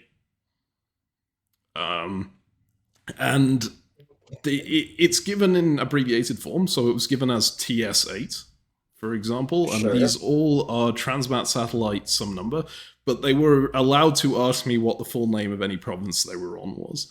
So they did, and they found that out. Sure, so giving out the names of these satellites, so this broadcast tower is somehow going to let us interact with or affect these satellites, or move to the satellites, or something. It's related to the satellites, we know. That is a really good thought. And it's a shame that Germany is on them, and Germany's the one who doesn't care. Yes, that's exactly what I was going to say. So Germany finds out something incredibly important on this turn by the list of their units and what this tile name is, right? And they promptly ignore it. And no one else in this game figures it out until someone gets there. So we are going to play through the eyes of the player and ignore what Germany finds out on this turn because they didn't realize they found something out. So I'm sorry. Okay, sorry about that. Wait. Because I know that Germany's found something out. Mm-hmm. But yeah, everyone else also knows that Germany's found something out. But like, they could ask Germany. Anyone else in the game could be like Turkey. Could be like, hey, Germany, I'm not involved in attacking you. Let's be friends. You want to tell me what you found out? Because Turkey's in the bottom and they know what's going on. Like, let me put me in Turkey's shoes and let me ask Germany.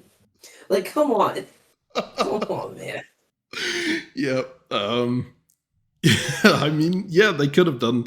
I don't know, maybe someone did ask Germany at some point, but Germany wasn't very responsive to people and didn't share much information, even at the best of times. So, I genuinely don't think Germany even noticed the thing that they found out from their orders log.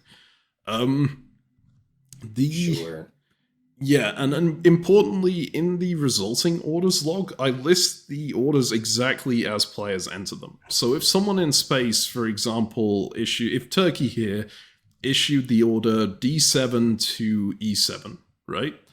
And didn't include the full name of the province, that would still be fine because D7 is unambiguous, but it would be posted in the order log as D7 to E7, even though this tile is actually called D7/TS8, right? Sure, but some players like ordered with the full name or whatever. Sure. Yeah. So most people figured this out, but Germany uses UK to refer to this province. So even though that's not the name of the province, it's got something else there as well. No one finds that out at this stage in the game. Because they just say it's clearly unambiguous under World Keel. Yep. Okay, I feel like the Oracle locked the fuck out. So that's kind of what they like. The Oracle hasn't entered any orders, and in the orders log it says no orders received from the Oracle ever since the second turn of the game where they entered that invalid drill. And notably, the Oracle told people they had 2 units on the board. That second unit has never appeared in the orders log, ever. Okay. Yeah, whatever. It's like a stupid ninja. It's like it's a saboteur or the arsonist, and it's gonna kill everyone at some point because they're like slowly dousing us all. We're doomed. Okay, the rest of the map has lost. At this point, I'm ready to concede as most people. Okay, there is no hope. I honestly, as the GM, I was not expecting this YOLO into Eastern Mediterranean while the Oracle unit was still there. It's like, it hasn't moved all game. It doesn't need to. That's how strong the Oracle is. I mean, yeah, I guess. And this actually took like France by surprise as well, because France and Italy had arranged to destroy this unit, and Italy just walks off and starts attacking Turkey instead. It was kind of hilarious to watch, and also kind of like, wow, all right, that's the choice you're making. That's interesting. All right. So as we move to the next turn, this is the retreat step, right? And then after retreats, we get the territory changes. So you will know England now has Holland, Russia now has Berlin. No territory changes down here.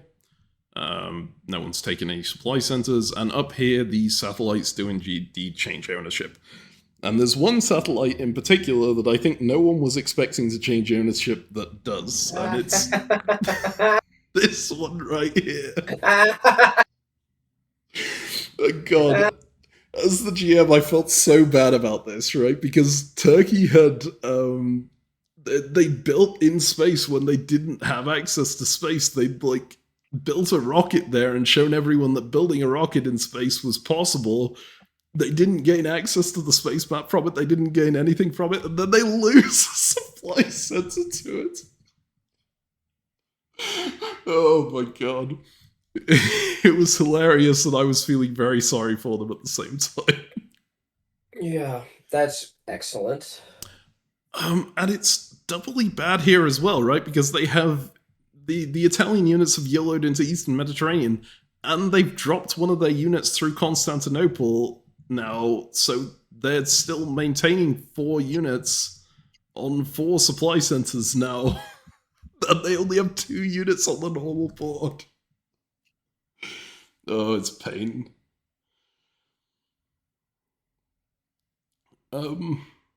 All right, so yeah, they're like, from a GM design standpoint, there was a very good reason why these rockets needed to take territories if they're still there at the end of the turn. Because if you think about how good defensively they'd be otherwise, right? You could just build a rocket on your supply center, and if anyone tries to attack it, their unit gets launched into space, and they have to send another unit afterwards to go and take it, and the person can just build another rocket because it doesn't count towards their supply. So I think you could have solved. There's a different way to solve it. You could have just made the rocket a unit of the color of the person who built it. That would probably have been a good way to solve it, but Because then it costs the full unit to keep it there, and it's similar to just leaving a unit behind as defense. It's maybe better because the one unit does work against like a supported attack of 3, which is really funny. But I think that's okay. If you want to have a supply that's dedicated exclusively to defending one of your supply centers in perpetuity, then I guess like that. I feel like that's fine. I don't know, whatever. Anyways, you did it like this. This works. Sucks to be Turkey. Haha. Don't try to game the CaptainMeme without telling you anything about it ahead of time. Learn your lesson, eh? Alright, let's move ahead to the spring then. We can see that people build. The Oracle has lost a dot in space to Austria, and they remove Fleet North Africa here. But notably, the game isn't over. They clearly do have stuff elsewhere, or something somewhere. Right? We're doomed. We're doomed. We're doomed. We're doomed. We're doomed. The Oracle wants us to do things, and we don't know what they're doing. There's a reason the Oracle told us about the drill and about the transform and about the launch. Like, there's a reason for all this stuff. We still don't know what the heck the transform. It was supposed to be transformed, but it wasn't because it needed to be a, like, energized coast or something. It needed to be a high coast province. High coast. And obviously, we're doomed. Game's over. We've lost. Oracle's won, and we really should just move on to the next game. Do you have any theories on what the high coast province is? Did someone try to transform in like North Sea or Mid-Atlantic Ocean or whatever? Yeah, France tried at some point in the Mid-Atlantic Ocean, and it did not work. Has anyone tried to do it in a supply coastal province? I don't think anyone has. That's an interesting theory. Then they gotta try that, because maybe that's it. I don't know, dude. Yeah, I'm not giving you much time to figure these out. Let's just move ahead to the next turn here. You will note Turkey tried it in Syria, right? Turkey might. I don't know if Turkey tried it in Syria. I wasn't looking there, and I think Turkey moved out of Syria pretty quickly to get onto the rocket to get into space, right? So they probably didn't. But I can confirm that Syria is not a high coast province. If you want some hint here. Yeah, notably, Italy has built a unit in space. Please ignore the fact that all the units in space are slightly different sizes. I made this map way too big and had to resize everything and didn't do it, like, universally. So, but yeah, anyway. Sure. They've built up there, and everyone else builds over here, and Germany somehow doesn't have to disband despite losing tons of stuff because they still have that. Like, they built a rocket on the previous turn, and they had one extra supply center. And Germany didn't try to disband. That's fun. Nice. Yeah. So, we go through to the start of Spring 03. Is there anything you want to say here, or shall we just move straight ahead? Oh, God. More people are going into the underground. And, like, yeah, there's going to be supply centers. I really hope that these units just disband on retreat down here, because otherwise it's going to be a huge pain. But, like, I didn't do a count. I mean, how many supply centers are on this underground map? Well, this is... I don't actually know the exact number. Hang on. Off the top of my head. It's something similar to the number of supply centers here, I think. Maybe like 20 something? Sure. 1, 2, 3, 4, 5, 6, 7, 8, 9, 10, 11, 12, 13, 14, 15, 16, 17, 18, 19, 20, 21, if I'm counting correctly. Sure. Mm. Okay. And we don't know where the Oracle's other units or supply centers are. Mm-hmm. Yes. Except that the Oracle said that they have 2 units. I think someone asked them at some point after they disband this North African unit how many units they have, and they say 1. So they are now down to 1 unit, according to themselves. Yeah. Mm-hmm. Dude, this game is so much harder if we can't coordinate. You said that England was on board. Like, were Russia and England able to communicate and, like, trust each other about trying to, like, win the game instead of surfing around? These 4 powers here, basically, are all coordinating to some extent, except for the fact that Austria and Turkey don't trust each other very much. So that doesn't matter. That no longer counts, okay? If Austria and Turkey are at war, It doesn't matter what else is going on. They are at war. Okay, so here's the really important thing on this turn, right? Italy YOLO'd into Eastern Mediterranean after like trying to get into support into Greece from Turkey, and Turkey refusing to give them it. They tried to. They've been getting Austria on board, like with this attack, of course. And then on this turn, Turkey goes to Austria and goes, Italy was trying to get me to support into Greece for that entire turn, and now they've clearly flipped the other way because I wouldn't give them that. And Austria takes that as, oh, hang on, maybe Turkey is actually trustworthy, and it's Italy who's just... and they actually do want to win together, and Italy is the person I should be worrying about. So these two do actually bond a bit over their joint hatred of Italy on this turn. Plus, Italy built an army in Rome, which is very sus. That is also... as Austria, I would not like to see that, especially after I've just moved one of my units essentially off this board, right? So, yeah. You know what? If I'm Turkey, I try to drill with Bulgaria, too. Ooh. So that you can YOLO! If Austria can't invade my homeland because everything has been walled off. I mean, Constantinople's already gone. But yeah, Bulgaria's hopeless. We can't hold it. We're drilling. Get out of here. Retreat to the underground and pray. And if it works the way I hope it works, and by harvesting the green, if it gives me the extra strength, maybe I can take the Black Sea, and maybe I can actually regain my dots back. And then be the under Turkey. Yeah, I mean, I actually love that approach now that I'm looking at it.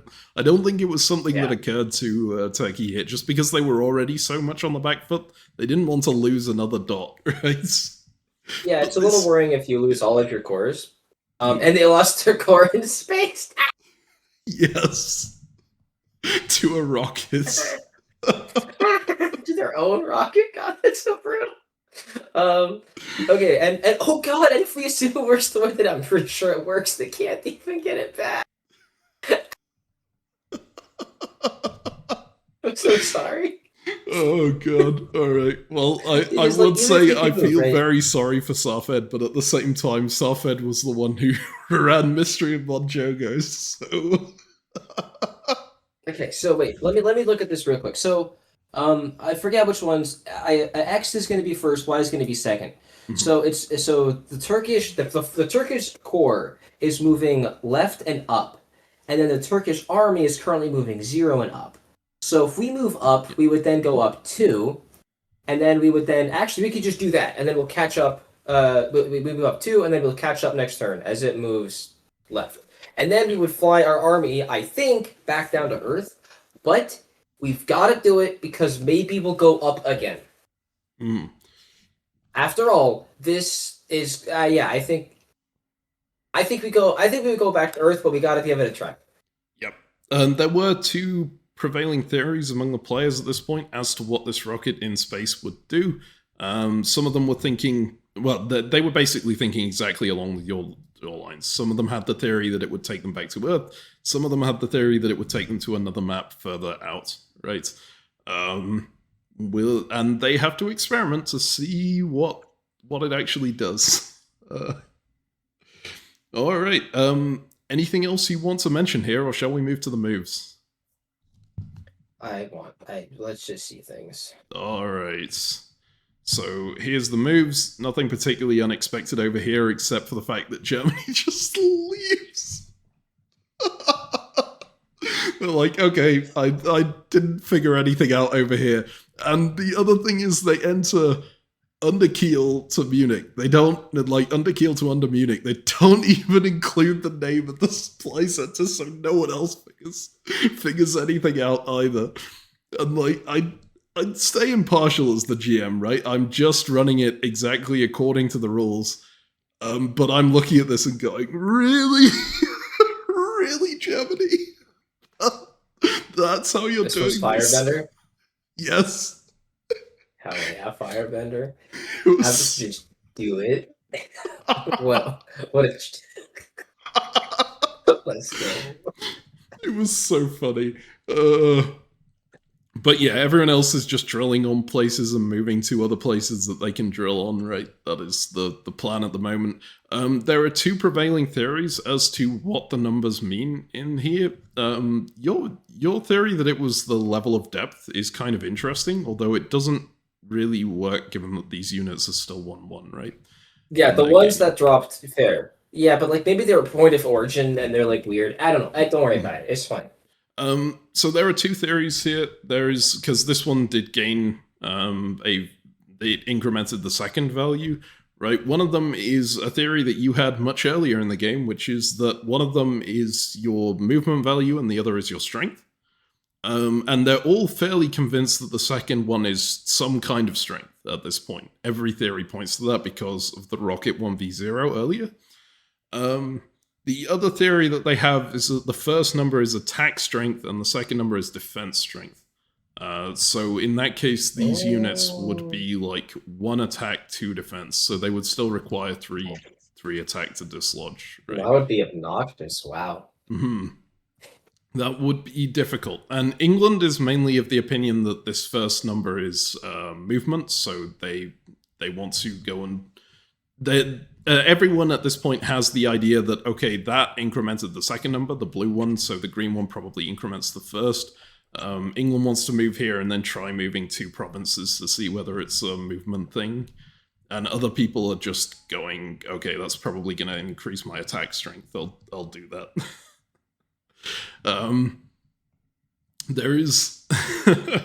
that's basically everything on this map. Not much else is happening here. Importantly, France decides to drill here, which is an interesting move. They're removing I love that core in Marseille.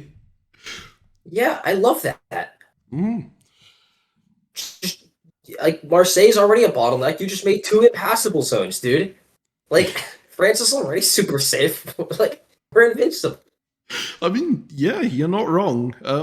My, eyebrow raise on this one is that it is taking a dot away from yourself, right? And I see the theory that you drop down here and then have 2 units on Western Mediterranean. That seems pretty good. But if this is defense strength, then you're not going to have enough strength to take it out before the end of the year. Which... Oh, no, you're definitely just going to double drill. Yeah, you're drilling in both of these. Yeah, that seems sensible. I'm not sure what the drilling... Yeah, I'm not sure what the drilling does exactly, but, like, dude, new mechanics, we're exploring them. Yes, very fair. And here you can... Turkey didn't drill. Turkey does not drill. Turkey just heads back and drops into Constantinople here. You can see that Austria and Turkey figure things out on this turn from what they do, right? And you know what? If Austria is not going to take Bulgaria after you leave it completely empty and undefended, then maybe it's fine to just let them have the extra dot. Yeah. But... I think that's fairly accurate. And so... Austria is doing that because Austria wants to go for the joint win against the Oracle, right? And Turkey wants that too, and Russia wants that, and England wants that. It's basically just these 3 powers that aren't being very cooperative at this point. And even France is kind of being cooperative, they're just not really engaging with the whole group plan. Right. So, anything to mention in space? Space gets so confusing, honestly. I love these mechanics. I love designing this mechanic because I think it works super well with the diplomacy rules and with what intuitively you think should happen in space. But I hated adjudicating it. It was so annoying.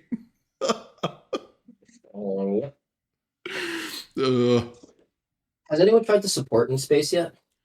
No, and that's because they talked to the Oracle about valid moves in space, and they got move, hold, and launch as being valid moves that you can make in space. Oh, and disband, I think, was the other one. Has anyone tried to launch?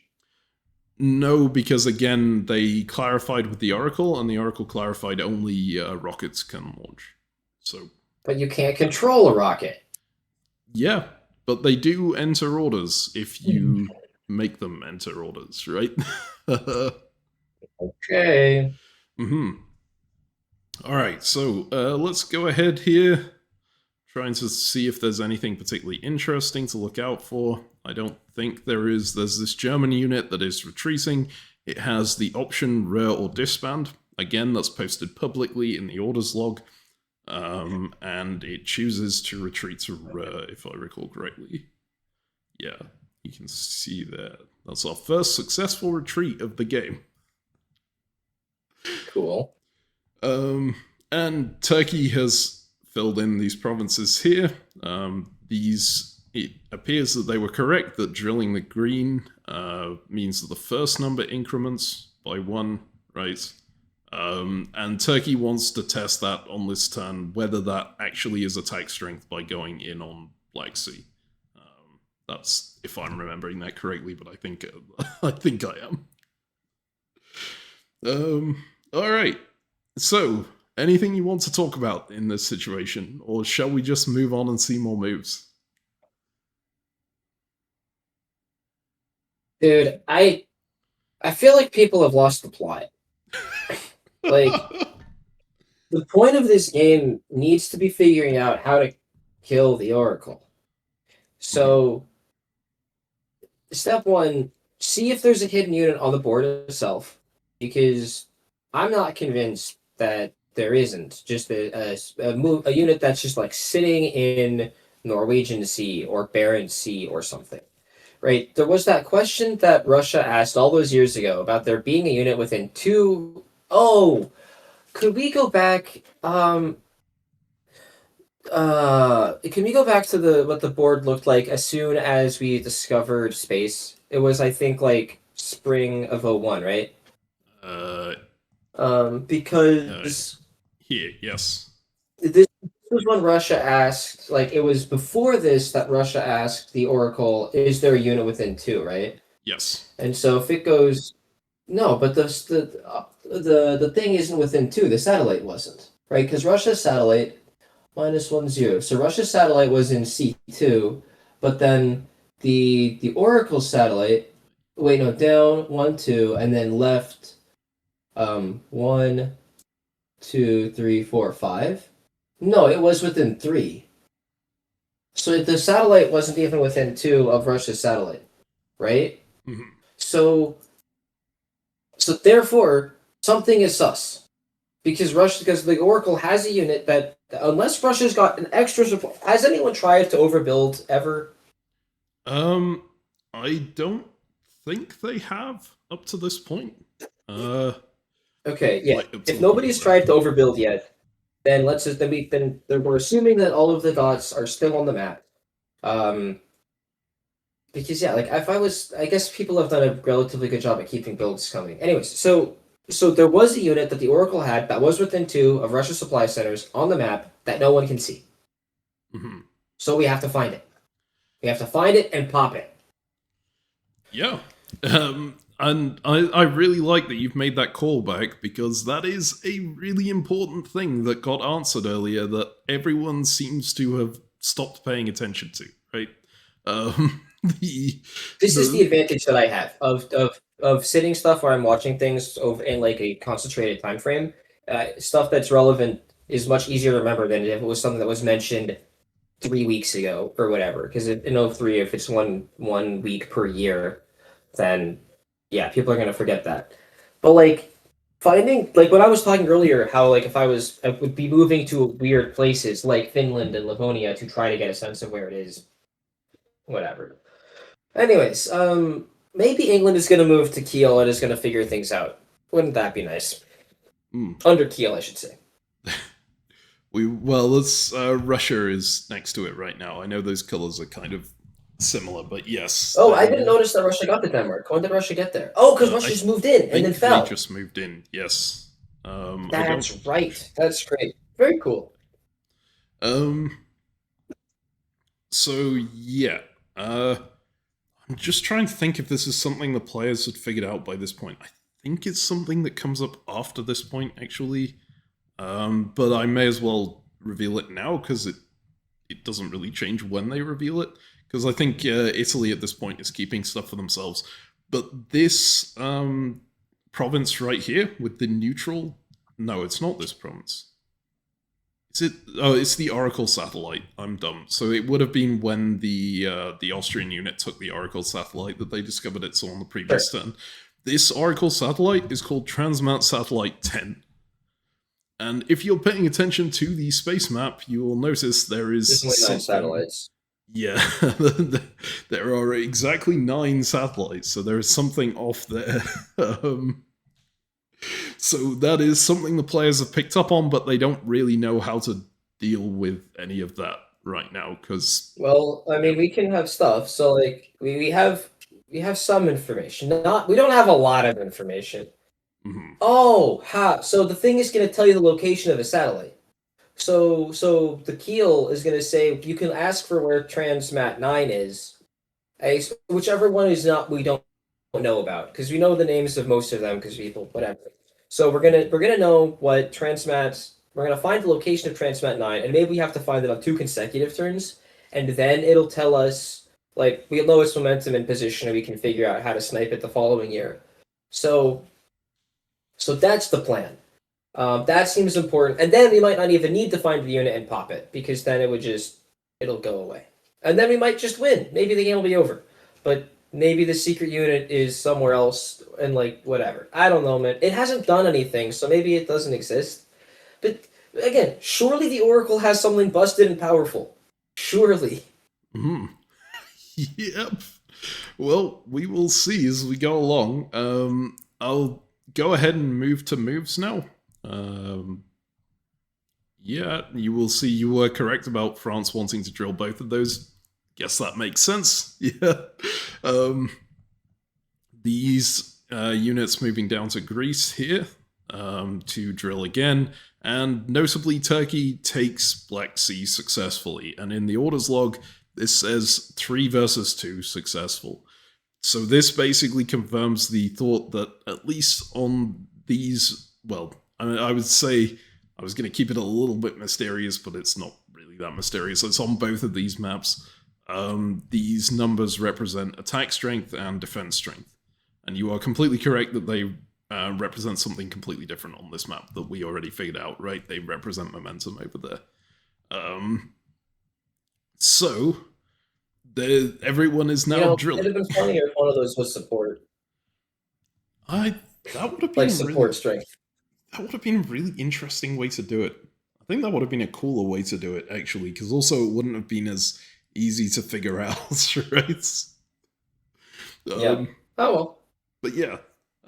So these a bunch of units drilling down here. Over here, Germany is getting clobbered.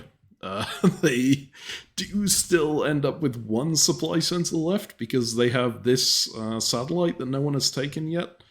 But everything else has not gone very well for them. They get dislodged from Munich. This gets covered, right? So, and they don't manage to guess correctly up here. So they are effectively eliminated from this map if they choose to take the units there off. You will also note some weird moves from France and England.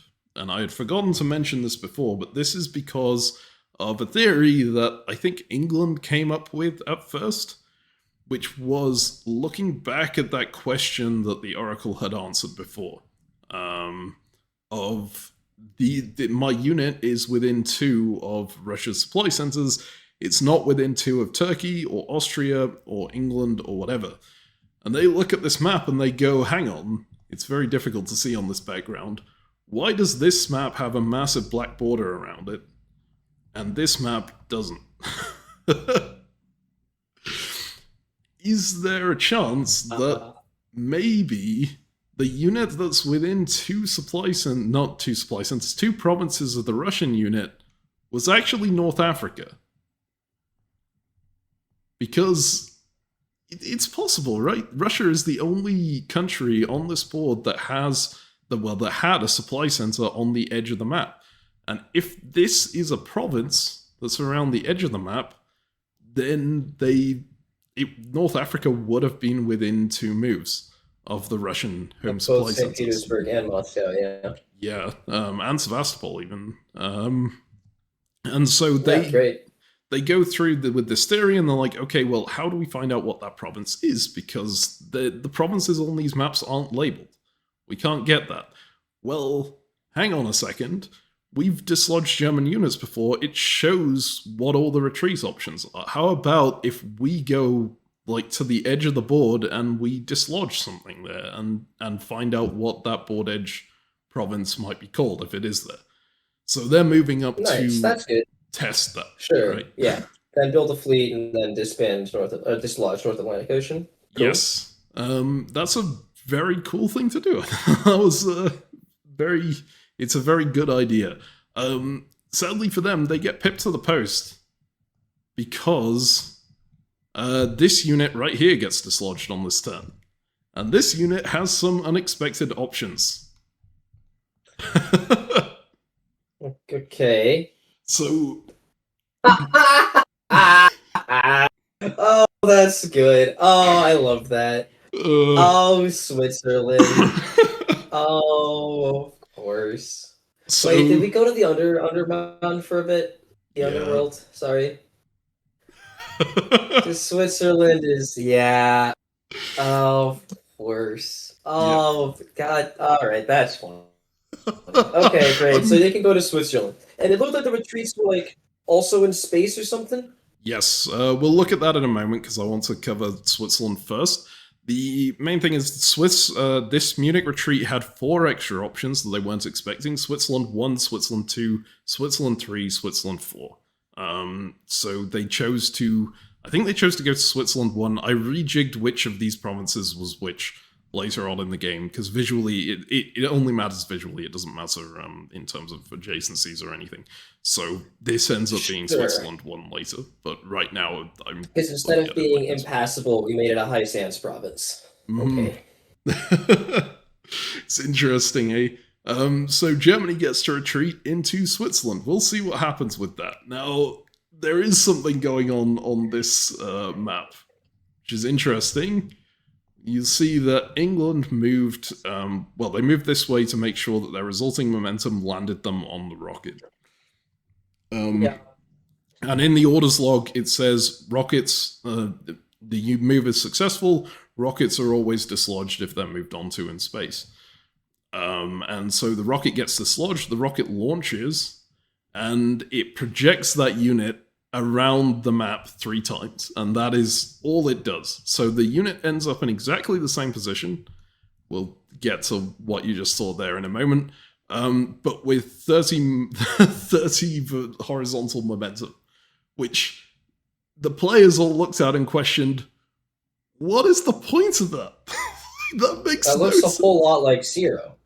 Exactly. Right? Functionally. Because 30 just means it wraps around the map. Time travel. It's going to go so fast, it's going to go back in time. Make a bunch of rockets. It's an interesting theory. But yeah, a 30 is exactly the same as a 0 on this, right? It just means that you can enter in any direction. It will be equivalent to a 0. So people didn't know what this meant. They asked the Oracle, is this meaningful? Like, does it do anything? And the Oracle was like, yeah, that has a meaning. Yes, there's a reason to do that. Yeah, but I would argue it'd be meaningful even if it ended up in the same spot, because it's still cool that it moves so far. Anyways, okay, what's the map on the left? We missed it. You can't do that. So, this unit has retreated into Switzerland 1. No, Switzerland 2 even. Okay. Whatever. It retreated into a Switzerland. Yes, and it appears on this map right here. And Germany is the only player who has vision of this map. Right? The amazing thing about Germany being the only player who had vision of this map was everyone else was trying to interrogate Germany as to what was on this map, and Germany was not giving good descriptions at all. Why would you describe anything to everyone? They've all attacked and can't build ever again. Yep. Or she, sorry. 5 minutes she, right? Yeah. Anyways, that's ridiculous. It was really funny to watch. But yeah, you know, this is... sorry, go on. But we have to find the satellite tower, because each satellite tower only corresponds to one or something? No. You might want to take a closer look at these satellite towers. There are some colours on them, which are somewhat representative of what they do. It gives a hint as to what they do. And people in the game had actually found this out a little earlier. I think Isley had asked this question specifically it was that Ben had basically wanted to put on more, because Ben knew that he wasn't winning this war against both of them, right? And so went to the Oracle and asked, hey, is there any information you can give me that would make this interesting, right? That you would make me be better able to fight against these people. And the Oracle, I say this like I talked to Atlas. The Oracle wanted to give Ben some good information, but there wasn't really much that the Oracle could give Ben in the position that he was in, right? So it gave him a random other piece of information, which was that the colors on Yuki were somewhat indicative of what the thing on Yuki is doing. Sure. And I will say, this is evidence to the fact that Ben complimenting the crap out of the Oracle was really valuable. Very possibly. Except Ben didn't really know what to do with that, and then Ben proceeded to sub out on the next turn because he had too much stuff going on, and also wasn't... I think he maybe felt like he wasn't doing his part in the game. I certainly got the impression from his voiding that he felt like he should be making the game more interesting so that it would make for a good video. I think he could have done whatever he wanted to. Like, what made this game interesting to me was just watching how the players reacted to everything. Right? But yeah, he ends up subbing it. Sorry. One thing I'm going to say just as a meta commentary. Doing stuff to make an interesting video, like as the justification for it, almost always leads to a less interesting video. Doing stuff that you want to do, for whatever reason you want to do it, is the interesting part. We love looking at games and looking at people and trying to understand why they're doing things, what their motivations are, trying to figure out their thought processes. Like, I love that. I mean, does too. And so, if you're ever in a game that you think we might do a video on, just keep acting normally, and then it'll make a great video. So don't worry about like trying to ham it up or whatever. Just be your authentic selves. And like, look, if you want to do something cool and fun, then hell, do something cool and fun. That's great. Like, I'm not going to say don't do that. But when your motivation is explicitly, haha, think of the video, like, I mean, okay, sometimes it's funny. I'll give you that. But usually it's not. I completely agree with that, with one caveat, which is you should always keep myself and Ezio alive and like help us solo, and that will make for an amazing video. No, I'm kidding. But yeah, I mean, look, if you want me to make a video game, letting me solo in that game is a good way to do it. But yeah, I completely agree with Ezio. You don't really need to try to make a video interesting. Basically, what you're doing is always going to make a video interesting in a diplomacy sense. Okay, let me context. The interesting for CaptainMeme and me. Yeah, okay. That's their caveat. Whether or not the audience finds it interesting, I can't speak on. We do this anyways. We love this stuff. All right, back to Switzerland. Excuse you. Excuse you, map designer. What? So let's zoom in real close, because I can't, on Discord, I really can't see the colors that well. So, okay, so that one's got Turkey and Russia. Mm-hmm. That one's got 2 England on it. The one in the ocean, in the little inland sea thing up there. That's not England, that is Oracle Killer. Oh, that's the important one. Wait a second, scroll back up, zoom out a little bit, I need to see. That's an inland thing. How do you get a fleet there? Mm-hmm. We're in Switzerland. Switzerland is landlocked. You can't get a fleet in the spot. Then, because you can't get a fleet in the spot, then you can't ever get a fleet down here to begin with, because there's no cores down here. Even if you do get a fleet down here, that thing doesn't look like it has coasts. So it looks like to me like it has coasts. So it looks to me like you couldn't then move from the outside to the inside. Maybe you just hope that it's a keel-like province, so a canal province, so you can move through, but you still can't do it. But that's the important one because that's going to tell us where the second satellite is and how it's been moving. Alternatively, we can just cover every spot in space with enough units that we could get it, but that seems tougher. But we get fleets down here. Also, as we scroll down to this map, right, you said Switzerland 1, 2, 3, 4 were the legal retreat options, right? Yep. Okay, but if you I can't see. Can you zoom out a little more? Zoom out. Zoom out. Yeah, I want to see the map, right? I want to see how many dots there are on the left, or on the right. Because I think there's only, like zoom out on the map. This left map, I want to see the whole. Oh wait, is my screen the problem? My two screen? This is weird. Okay, great. Yes, this I can see now. Okay, great. We're good. So there's, in addition to the 4 Switzerlands on the.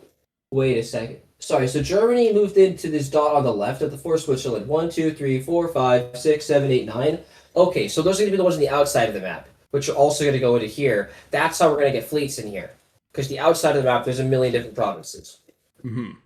Wait, no. But then, are they adjacent to each other? Dude, okay. They'll retreat a fleet here and they'll figure it out. All right, but yeah, you are correct. France is being set up to dislodge and explore this outside of the board, and from what I understood from your commentary there, you think that will lead to here, right? Yes, absolutely. Mm-hmm. Everything's coming together, and people who are trying to solve the game are gonna get there. Dude, there are so many thoughts. My God, are there 20 here also? There are quite a lot of dots here, and I'm gonna give a little bit of designer insight here because I've not been doing that for most of the game because I don't want to give spoilers about what like any of the mechanics are. But I had expected them to discover this area quite a lot earlier than they actually did. Primarily because you discovered this you are absolutely correct that the outside the board will lead to here, right? So you discover this if you dislodge anything adjacent to Switzerland or anything adjacent to the edge of the board. And remember, there was an Oracle unit in North Africa that they had the ability to dislodge in the second year. And they chose not to. Yeah. And then they never fought anywhere that would dislodge anything adjacent to these until right now. Until they took Munich from Germany, because there was no dislodge in Ruhr doesn't matter, but in Burgundy, Tyrolia, because the Tyrolia was a rocket ship. So it couldn't retreat. It didn't matter. But honestly, CaptainMeme, I think you misjudged things. Mm-hmm. I think it is relatively uncommon for there to be retreats in most of these places. Like, also, question about this. I think this is because Piedmont doesn't have many retreats that early in it. Tyrolia doesn't have retreats in the early game. Burgundy might have retreats, but usually it's just French. So no one's going to go into Switzerland. And then around Mid-Atlantic Ocean, I think, is the only spot around the edge of the board that has retreats that early. Right? Because, and even then only if England and France get into a war. But this is only 04, right?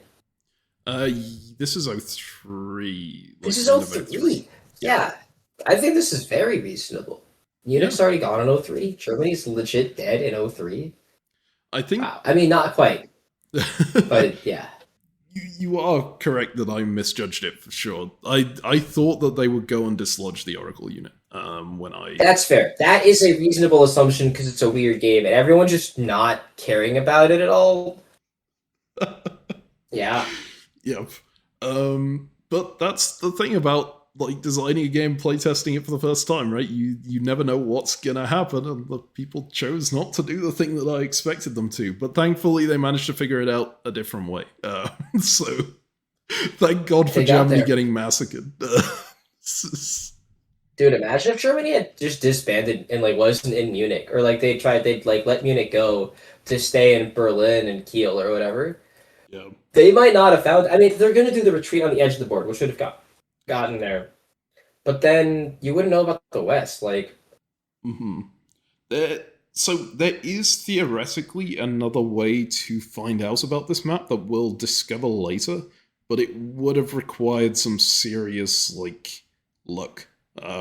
So I was definitely expecting it to be found this way, and I'm very glad that it was. Yeah, this is good. All right. Other things to mention here, you will see that Black Sea has successfully been taken, or under Black Sea, I suppose, by Turkey. Turkey is carrying on their rampage in space of taking random other people's supply centers. In fact, space through this game feels like a free-for-all so far, right? A lot of people are just walking into supply centers of people that they're theoretically working with under the logic of, we need to find out more about what these satellites do, right?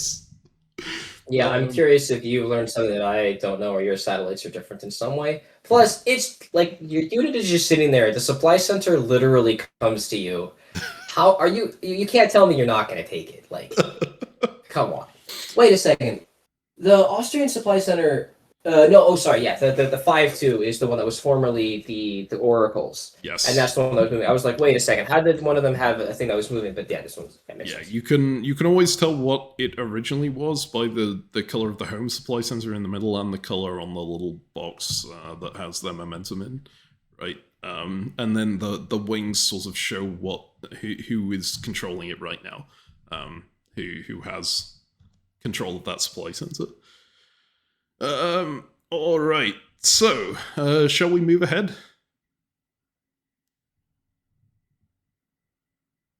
Yeah, let's go. Okay. So, we have builds, as you expected here. England is preparing to knock France out of this province.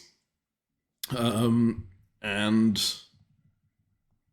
that's basically everything. Turkey manages to get some builds, which is a big turnaround from the previous turn. Oh, I completely forgot they didn't lose anything. Sorry, go ahead. I completely forgot to say, like, Ben subbed out of Italy, right? The person who subbed in was Emu, who is someone I basically sent a call out to people in a certain Imperial diplomacy server and said, hey, does anyone want to join a mysterious diplomacy game? I need a sub. And Emu was someone who said, yes, I'll join. He jumps into this position and he is a lot more cooperative with the other players. And it turns out a lot of these other players know who he is. So they all sort of get on. And that's a bit of a switch from Italy being an aggressor, right? And now they suddenly become a bit of a team player. So that's something that you'll see going forward. Sorry, what were you going to say before I interrupted you? I was just pointing out that like Turkey didn't lose anything and was able to get a supply center in space and in the Undermountain. Mm-hmm. So, yes, exactly correct. There's one more interesting thing that happens here, which is Germany's choice of disbands. They take off their 2 attack strength unit in the underground. They take off their unit in space. Oh. They take off their unit in rare. They're like, gold rush, I'm going for the supply centers here. No, you got to keep the 2 strength unit in the Undermountain. Oh, actually, you know what? Maybe fair point. Maybe they can't get anything in the Undermountain because their 2 strength unit doesn't win. Mm-hmm. Yeah, if it was a 3 strength unit, I think. But sorry, go on. Yeah, because like you can't go harvest and then take something in time. Mm-hmm. That's so depressing. Yeah. Okay, never mind. Sorry. Yeah, you got to disband this if you're trying to stay alive. That said, maybe you can beg the New Italy to say, hey, they'll help you out or something. Whatever. Unlucky. Yeah, I think there are a lot of lines that Germany could take to get something, but it would require them to talk, and they haven't really upped that, even with finding this new map. Like, they are now the focus of everyone's attention. Everyone is trying to get information about this map off them. They are giving basically nothing of any use. They don't even mention these things that are here. I nearly spoiled some stuff there. They don't mention any of that. They just say, it's a big blank area with lots of supply centers in it. And everyone is getting a little bit frustrated with them, right? So you can imagine. Now, yeah, unlucky.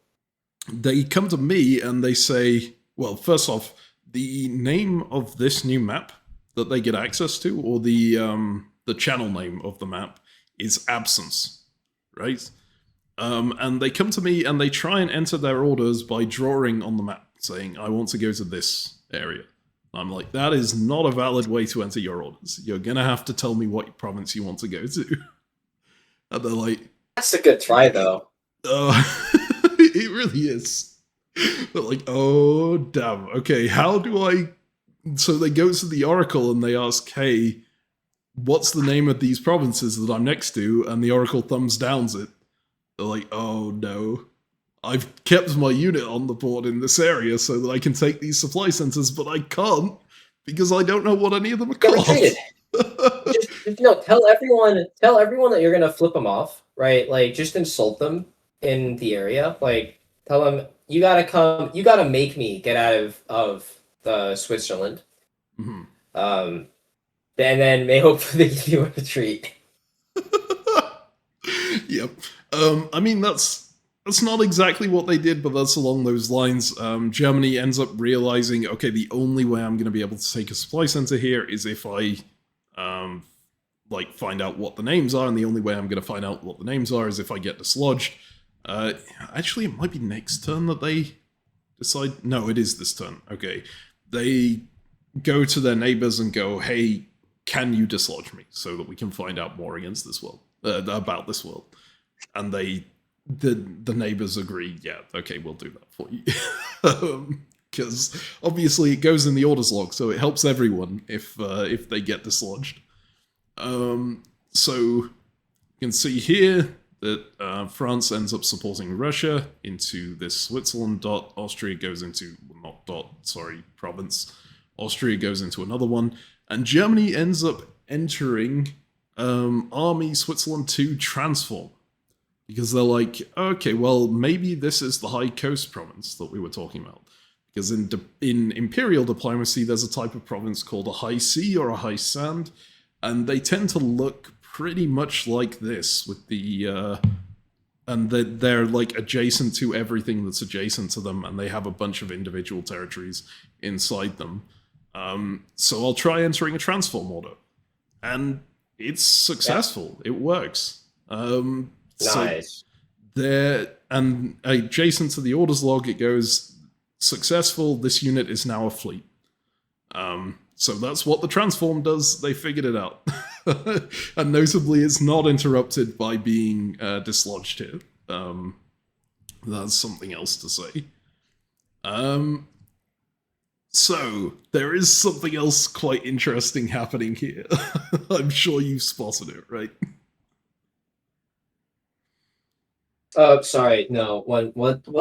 No. Sorry, what did I spot? So you see all of the maps here, right? There are some arrows that may look a little unusual. Oh, sorry. Yeah, the ones... There's an arrow from space to the thing. Mm-hmm. And an arrow from...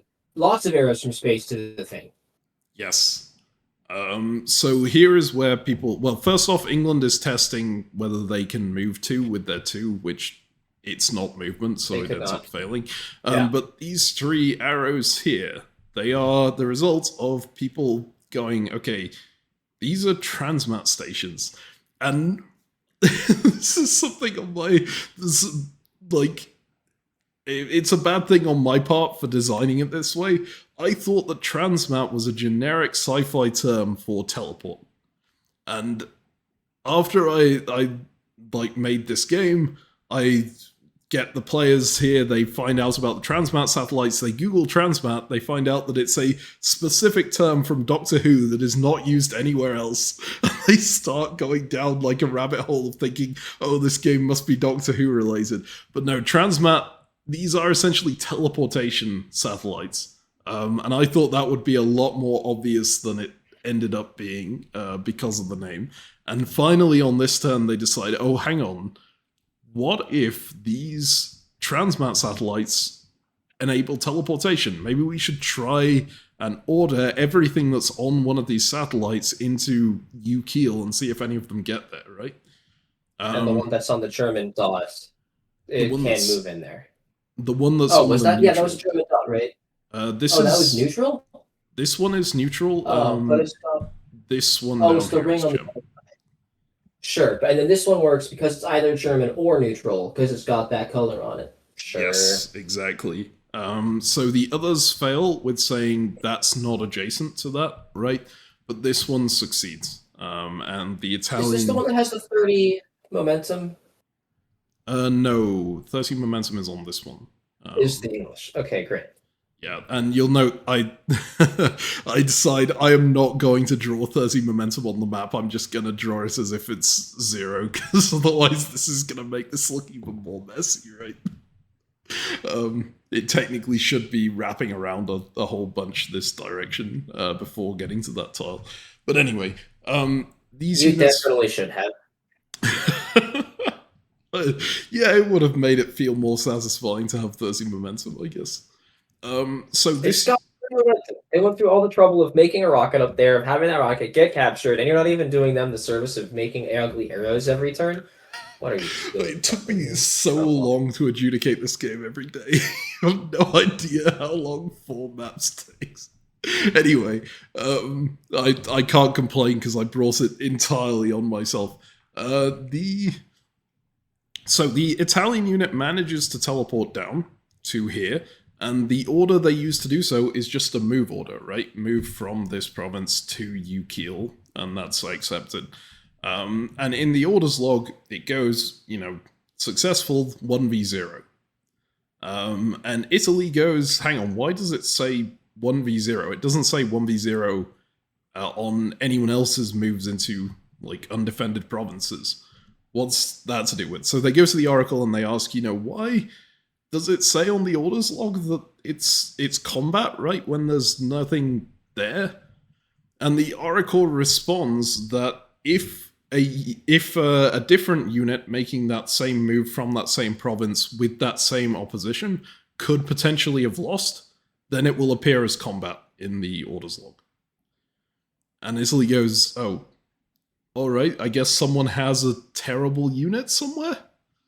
And then ignores it and moves on. And yeah, there's going to be something to keep in mind going forward because it does come back later on. But right now, that's kind of just ignored. They did manage. If someone had a unit that might fail, then that order will be written like 1-0. Yes. Even though, but so there might be a 0 strength invisible unit on Ukiel. Mm-hmm. Yeah, I'm not sure how best to word it, but sorry, go on. Or there might be a unit that would try to make the move, and that move would fail for some reason, and therefore we're just writing this unit weirdly, because a different one might go weird. Whatever. Yeah, basically what they're saying is there could be a unit in space that would try and make the same move from the same province that would fail against 0 opposition. Right? Okay. So, yeah. Yeah, I mean, we already know there's that stupid unit in space that's flying around being obnoxious. I mean, I say no, but I'm pretty sure, and we gotta find it. Mm-hmm. Oh, God. But these things don't tell us where it is. They're just teleportation, so we have to order it to every spot on the map. Oh, but it moves! It moves, and it has a variable movement. We don't know what its movement is. And so, you, can't do anything. How on earth do you find it? It's an interesting question. New plan. We cover every spot in space. New plan. Everyone rockets. We're going to the moon. We're gonna harvest this newfound vacant land. We're gonna get everything in here. We're gonna conquer the entire Undermountain. We're not gonna destroy any more centers. Everyone's gonna build rocket ships. We're going to space, baby. All right. Well, let's move ahead and see this result. I mean, there's not much more to talk about here. Everyone is just taking supply centers, right? Germany is getting dislodged from here, and yeah, people are moving into Switzerland, moving around on this board. England tries to move a fleet into Denmark, and it gets rejected with the message fleets can't move into inland provinces. So these clearly count as inland. But yeah, so move ahead to here. Germany gets the retreat. They get a bunch of retreat options that I'm not going to bother listing because honestly, this map's gimmick really doesn't work as a commentary thing. Right? The fact that you reveal the names of the provinces as we go along, I'm not going to list all of them out. Notable thing is that it lists one fewer province that people are expecting it to. Like, it lists every province along this boundary, right? So Yeah. that says that there are coasts on this side, right? And this is effectively working as a sea province. But also, people are expecting there to be 1, 2, 3, 4, 5, 6, 7, 8, 9 provinces here. And there are actually 8 listed. I'm wondering if you can spot why that might be the case. And it doesn't even tell you which one is which. Yes. They do get some indication because all of the, like, there are 2 provinces here that start with WS, which I think you can reasonably assume are going to be the sea provinces, right? And especially Firebender can reasonably assume that because Firebender made Discovery of Ecos, which was the one that used that naming scheme in the first place for those kind of provinces. The rest of the provinces all begin with an H and end with an L and have a different letter in between for each one. Which, again, Firebender extrapolates as meaning, okay, this is the H is probably meaning the continent that it's on, because that's how I made Discovery of Ecos work, right? The L is probably land in some way, and then the letter in between is just identifying which province it is. And they are completely correct on that front. So... Okay. Then the question is, why are there only 1, 2, 3, 4, 5, 6 land provinces listed and not 7? Given that we can see 7 on the map. Well, we've only got a fleet, so maybe one of these is annoying. That's possible. Maybe there's an army in the way. No. You can't go to the supply center. Unlucky. People may have... Yeah, every supply center here is just a bait. That's the point. That's the gimmick. You try to move your units here to go to this unclaimed land, and there's nothing. That would be so funny. I wish I'd done that. But unfortunately, no, that is not the case either. As the players figured out from this, as Firebender enters their retreat, they end up going to one of the sea provinces, and unfortunately for them, it's not the one that they really wanted to go to. But they couldn't tell which was which, of course. The other players figure out, oh, hang on. If you look at the top and the bottom of this map, they actually line up. So this province, the reason there's 1 fewer province than we expect here is because this province is the same province as this one. So weird, and I don't like it. So, like, this is something... we're seeing a retreat from France as well, and they retreat to off the board. We see a retreat from Italy, and they retreat to off the board, and that does go into these. To be clear, off the board in this case does, like, when people say off the board in normal diplomacy retreats, they mean disband. So it's incredibly tilting that they go to actual off the board. Okay, so that was a legitimate design decision that didn't end up having any effect, right? Because initially these were just going to be like outside board or something like that. I don't remember what they were supposed to be called. And then I thought exactly what you said. Oh, hang on. Off the board is actually a term that people sometimes use for disband.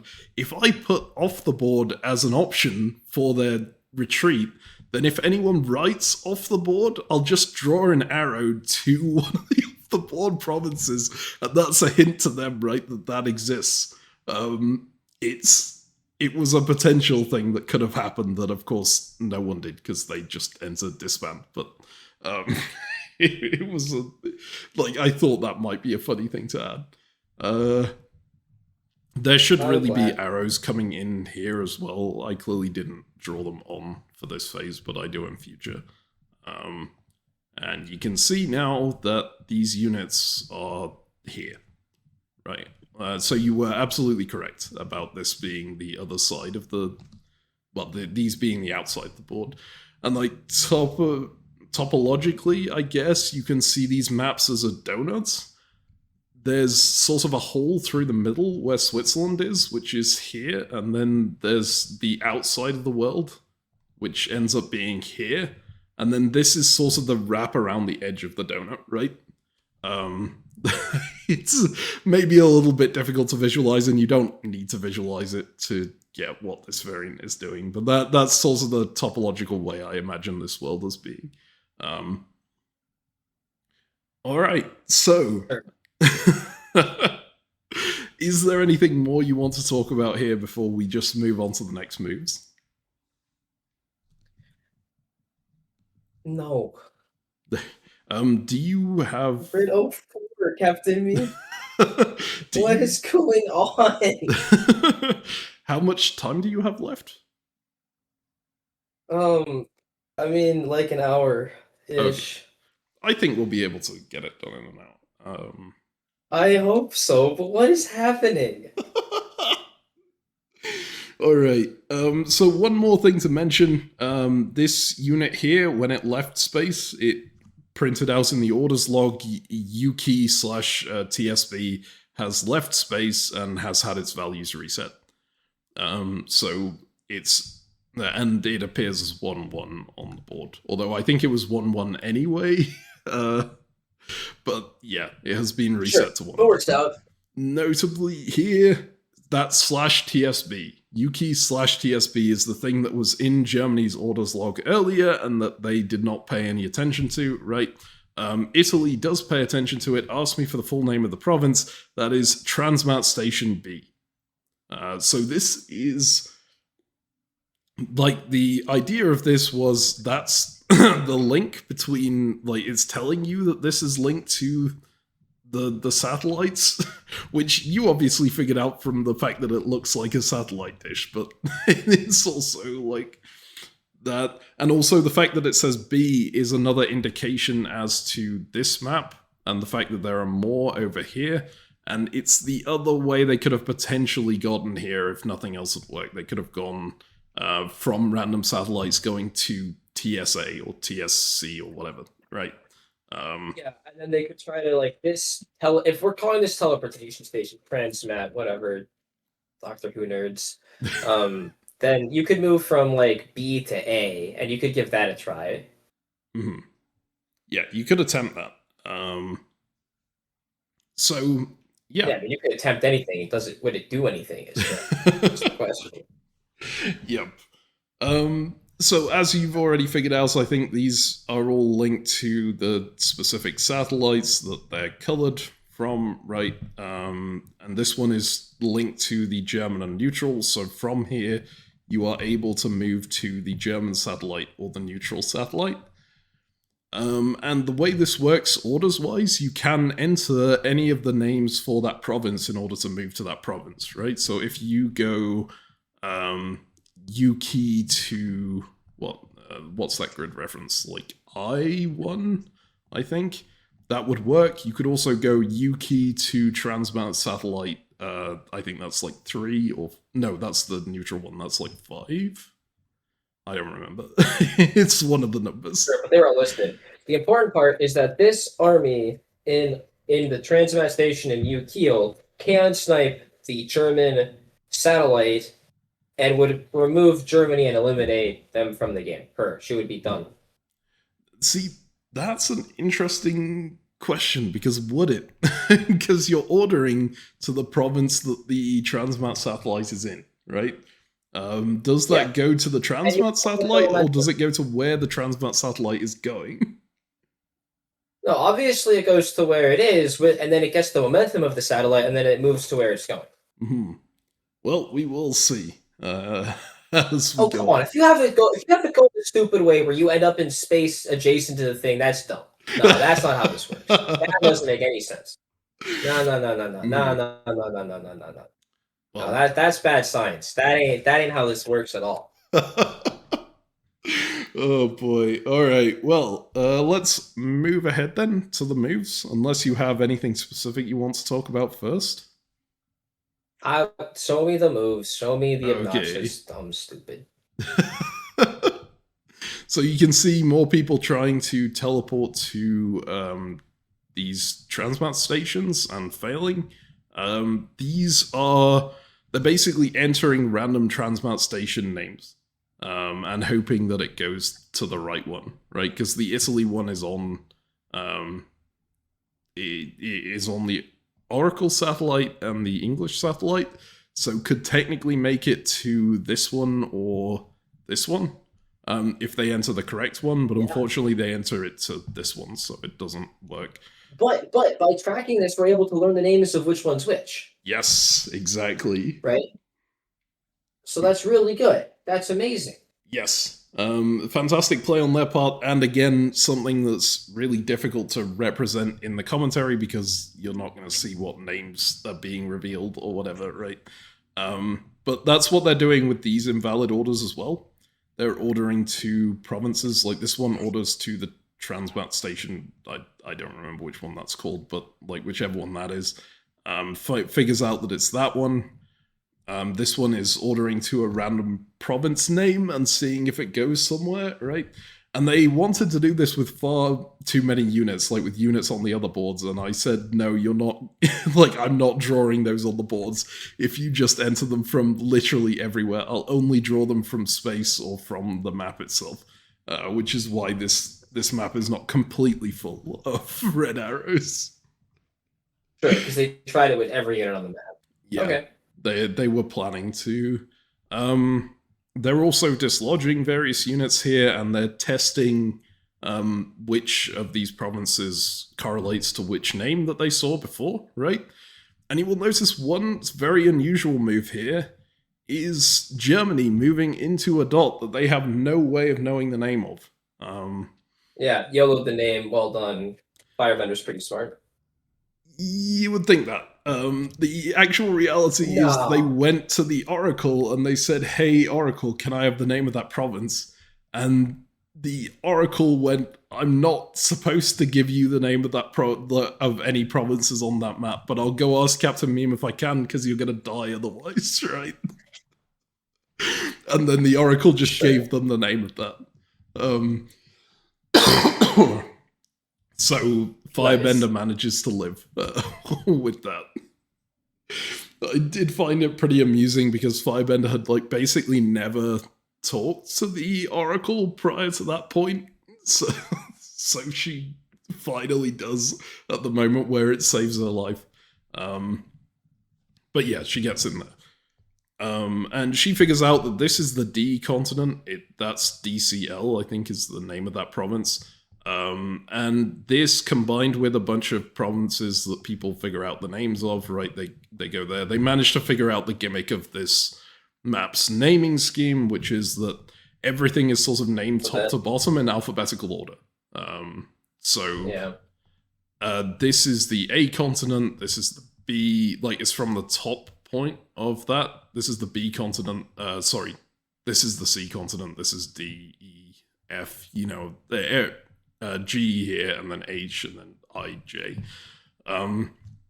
And the provinces are named in a similar way. They're top to bottom with their unique identifier. And once they figure that out, it becomes they don't need to keep retrieving everything anymore, right? They can actually enter the orders that they want to enter. Nice. And with that, they have pretty much solved all the mysteries of this map because they have just tried to move to every single one of these transmat stations except this one, which means they can figure this one out by process of elimination. This one ends up being transmat station D. And the others were like that one over there was B, and then C and E were two of the other ones on here. Sure. Yeah. Okay. So go through the full results. You can see that Italy, now that they know the naming scheme, manages to get into that supply center there. So, unfortunately, it was not the troll that you were talking about where all the supply centers were impassable. Maybe I'll keep that in mind for a future variance. But yeah, they are starting to go in here. Oh, I completely missed. Okay, this was a turn where over here, Turkey chooses to drill Black Sea. Yeah. Which is an important move, right? That's potentially telling you something about the unknown. Yeah, it fills in the Black Sea province on the main map and turns it into a land province. No, it doesn't. Dang it. That was actually genuinely a mechanic I wanted to do. Like I flipped that just before I started this game. The thing is, it makes this province white, right? And it drops Turkey's unit into another Discord channel called Anomaly. And Turkey gets access to this, no one else has it, and it just has a post saying there's a huge swirling vortex here. If your unit arrived here from the underground map, it has been deposited on the equivalent province on the surface. If it's an army, well, no, it doesn't say if it's an army because they're all armies. It's like if it landed in a sea province, it has one turn to get out of that sea province or it will drown. So that is what Turkey discovers from this. If you drill one of these provinces, you will go through the anomaly into the equivalent province on the surface. And then you lose the supply center still. Yes. Catastrophic. So it's not great for Turkey, although they do manage to take a supply center to make up for it, right? And they now have Absolutely catastrophic. They have a way to get units back onto the surface if they want to, right? Do you think that's catastrophic? Terrible. Who cares about the surface? The surface has quite a lot of supply centers on it, and if you look at the Russian territory right now, if they do want to go for it, there's not a lot of units in there. There's one Russian unit on the entire board. We cannot fight each other. That is not happening.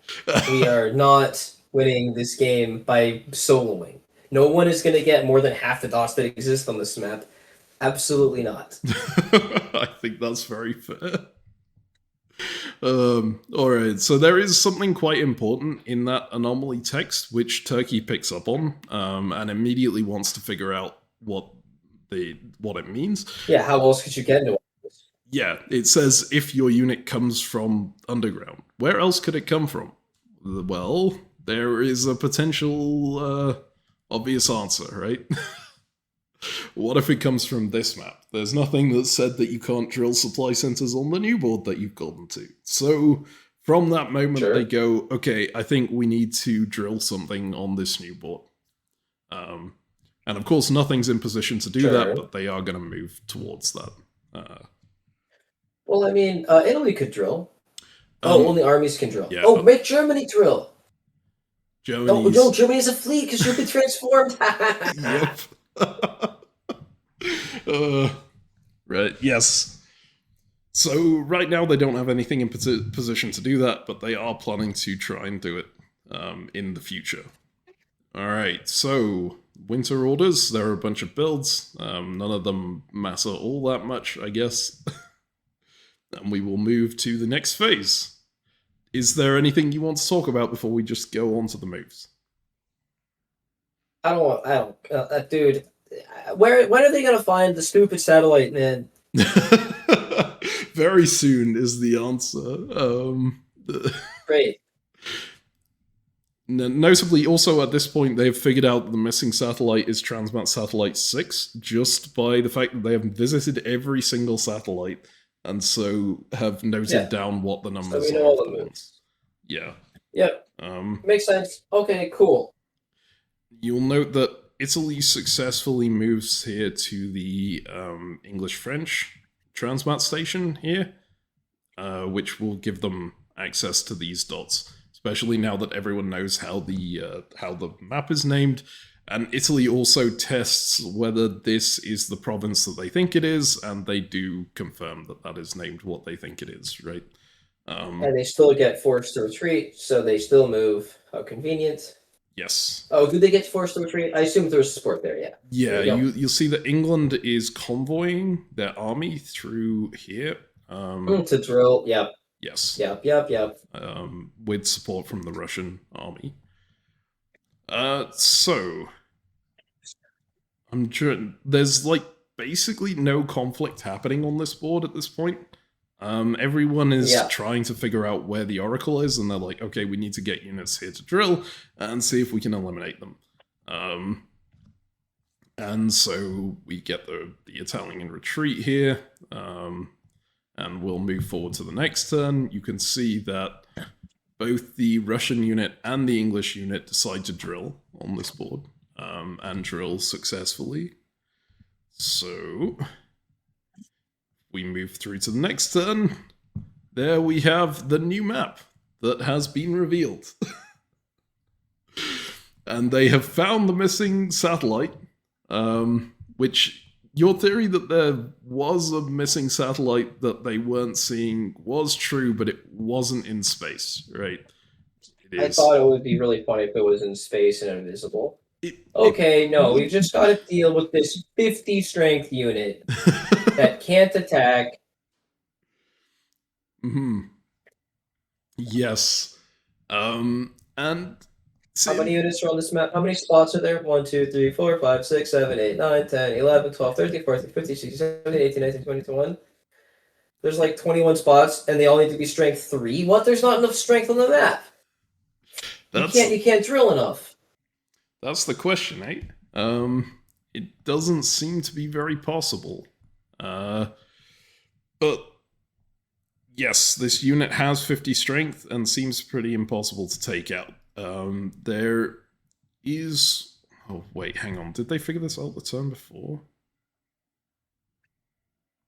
Oh, they did figure this out. Okay, I'll talk about that in a moment then. Alright, so they now have access to this new map. This map is in a channel called Decision, right?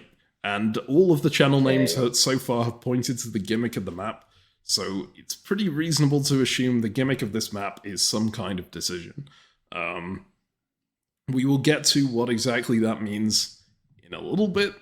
Obviously, they didn't actually go through the anomaly to get here. They just dropped straight into this map. So they still haven't found out what that... the other way into the anomaly, yeah. Exactly. I assume you can put together from this where that other way into the anomaly is. No, I can't, and I'm not even going to try. I don't care. I want to figure out, is the decision just like we're going to play Prisoner's Dilemma or some crap to get our units stronger? There are a lot of theories through this as to what that decision will be. We'll come to what exactly it is a little bit later when they figure that out. Sure. The main theory that arises at this point is if we do manage to take out that Oracle unit, maybe they'll be the person who gets in will be given the decision to become the new Oracle, right? Because if they become the new Oracle, then the Oracle hasn't been eliminated and we don't win the game. And maybe they get some kind of massive strength out of it, who knows? So that's the prevailing theory here, and it makes everyone a bit terrified of what will happen once that Oracle unit gets dislodged. And as you were mentioning, it doesn't seem possible to dislodge this Oracle unit, right? You could technically get a lot of units here, you could get more strength, but there just isn't enough strength in this area. You can get the extra strength units back onto this map, move them to this map, go down to here, but there aren't enough of them to dislodge that unit. So how the hell are we going to take out that 50 strength unit? And the key is in what happened on the previous turn. There is one arrow on this map. That unit in space?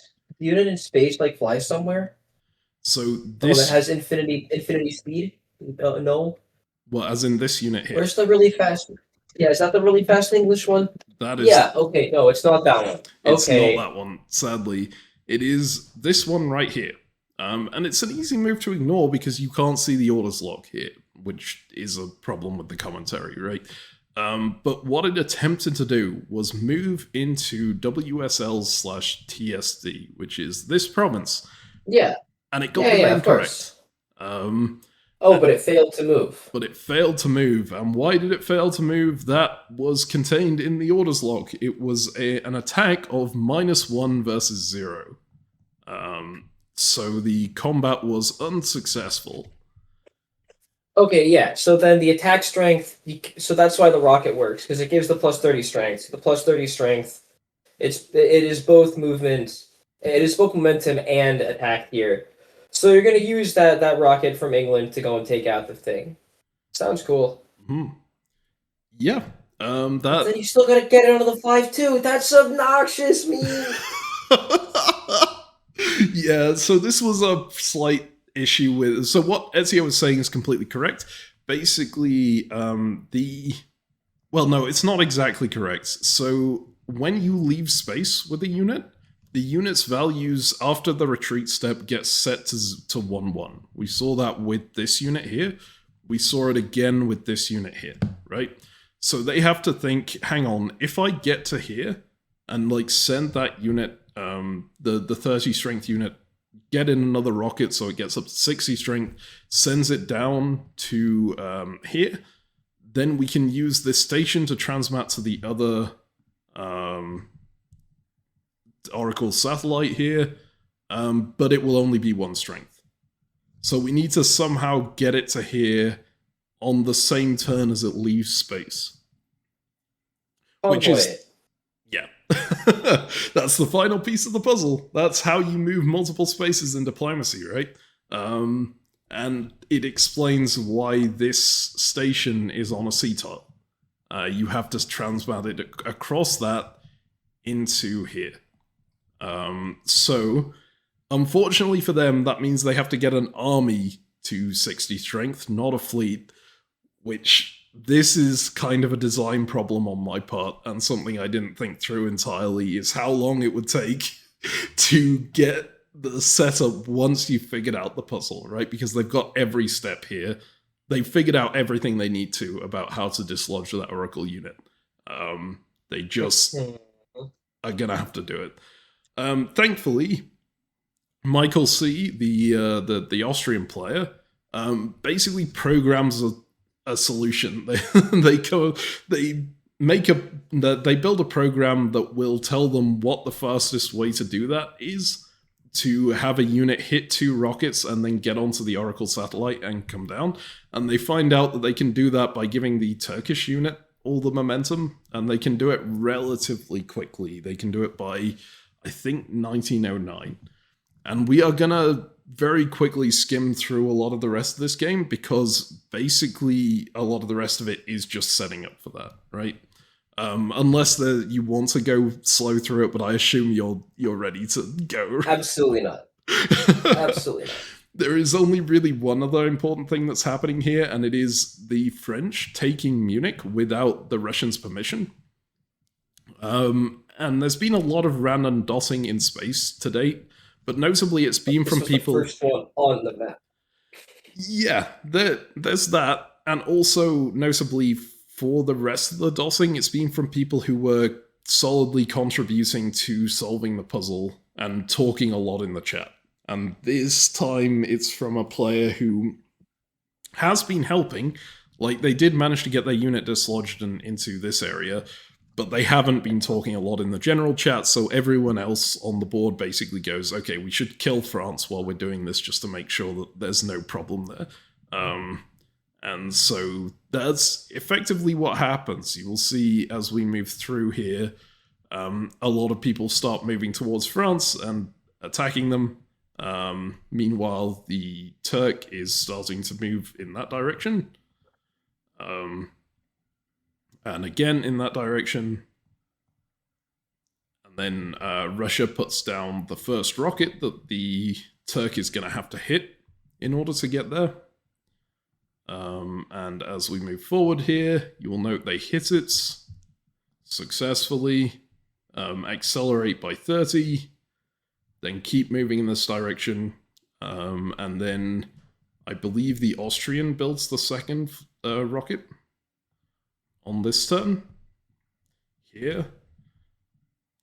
Again, the Turk hits it, going that way, accelerates to 60 strength. Russia has managed to, I think a few turns previously, Russia teleported down with their fleet into this space here. Which turn was it? It was this turn. They managed to get it, and they had made sure that they had a positive value this time, so it actually went, right? Sure. Sorry, yeah, if you want to say anything at any point, please feel free to, because I'm going quite fast. No, and we're zooming through it. We're going to see the stuff, and then we're going to kill the Oracle, and everything's going to be over. Alright. So unfortunately, France on this turn dies. Amusingly, they did try to troll the other people as they were dying by drilling out as many SCs as they could, which is a correct way to defend yourself, I think, if you don't care about like how many supply centers you end up on. It just trolls the other players. But yeah, going into this phase, France is about to die, and Turkey is now at 63 strength on the Oracle satellite, and has the Russian fleet in position to convoy it. So they do so. Going into spring 09, you see the Turkish unit comes down here, convoys through, and then to the Oracle unit. And the Oracle unit attempts to retreat, but has 0 attack strength, so fails and disbands. And then we have the fall 1909 start. So you will note that we've been skipping over a lot of stuff that happened elsewhere on the board. There's been a lot of SC changes, but generally it's just been people attacking France. On these last few turns, Austria has made a bit of a push for the solo. Not overtly, but just as a, okay, if this game continues, I want to be in a very good position, right? And they go into Bulgaria here, they position around Finland, and they just generally have a really good position on the board, I think. If you look at the Austrian supply centers everywhere, they somehow have 3 in space while only having 1 unit there, for one. So there's a lot of worry that Austria might be able to make some kind of a push if the game continues. Sure. Yeah. And here is where the decision part of decision comes in. Because at this point, the Oracle is allowed to ask 1 question to the players. And that question is in the public chat. And this hasn't happened before. The Oracle has only ever answered questions. But they post... it's not even 1 question, sorry. It's just the Oracle is allowed to make 1 statement to all the players. And prior to this, the only times that they talked had been replying to player questions. They post in the chat saying, anything you don't discover will never be revealed. And that is all they posted. Sorry, what was the question? It wasn't a question. Sorry, it was just a statement. Sorry, okay, yeah. They were allowed to post. So their last-ditch effort here is saying, anything you don't discover will never be revealed. And... that would that have worked on you? Absolutely not. I don't give a crap. We get the win. We're out of here. Nope. So there end up being 2 factions on the board, right? There are those who are curious about the anomaly, because we still haven't discovered what happens if you drop into the anomaly from somewhere else that's not the underground map. Because the anomaly explicitly states you can fall into it from somewhere else, and it doesn't say where you end up if you do that, right? And the other faction is like, we've got the win. We should take the win. Yeah, this is the win. The Oracle's not even trying to deny it. That's great. Mm-hmm. And Turkey and Italy specifically really want the game to continue. And Austria, Russia, and England all want the game to end, right? And Turkey is trying to convince people to let it continue because they want to find out what's through the anomaly. And for those players who have not quite, or viewers who haven't figured it out yet, the decision here is that if you back out with this unit and basically just leave the Oracle center untouched and get a 2-strength unit in here, you will be able to get into this neutral province. I should say as well, you can't drill satellites. They found that out earlier in the game, but you can drill supply centers. So this is how you get into the anomaly. And the players figured this out a while ago. There were a couple of them who went, what's the point of that province? There is literally no way to get there unless we've already won the game. It seems completely meaningless, right? But none of them acted on it. Because if you want to find out what's here, right, you need to get a 2-strength unit over here in order to dislodge that. You will never be able to take it otherwise because there's no way to put a support onto this. It's only adjacent to one province. And at this stage, Italy and Turkey go, like, hang on, it will only take like 2 more years to get a unit over here and then to come in and dislodge that. We should let that happen. And everyone else is like, no, I think that's not going to work.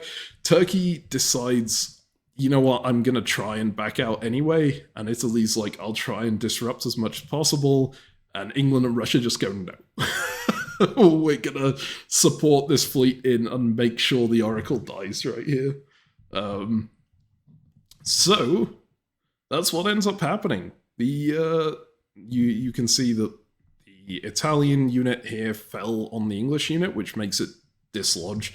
That's a mechanic that basically had no use through the game. Like, no one really used it, but it was there. And the Oracle is eliminated, and that is game over.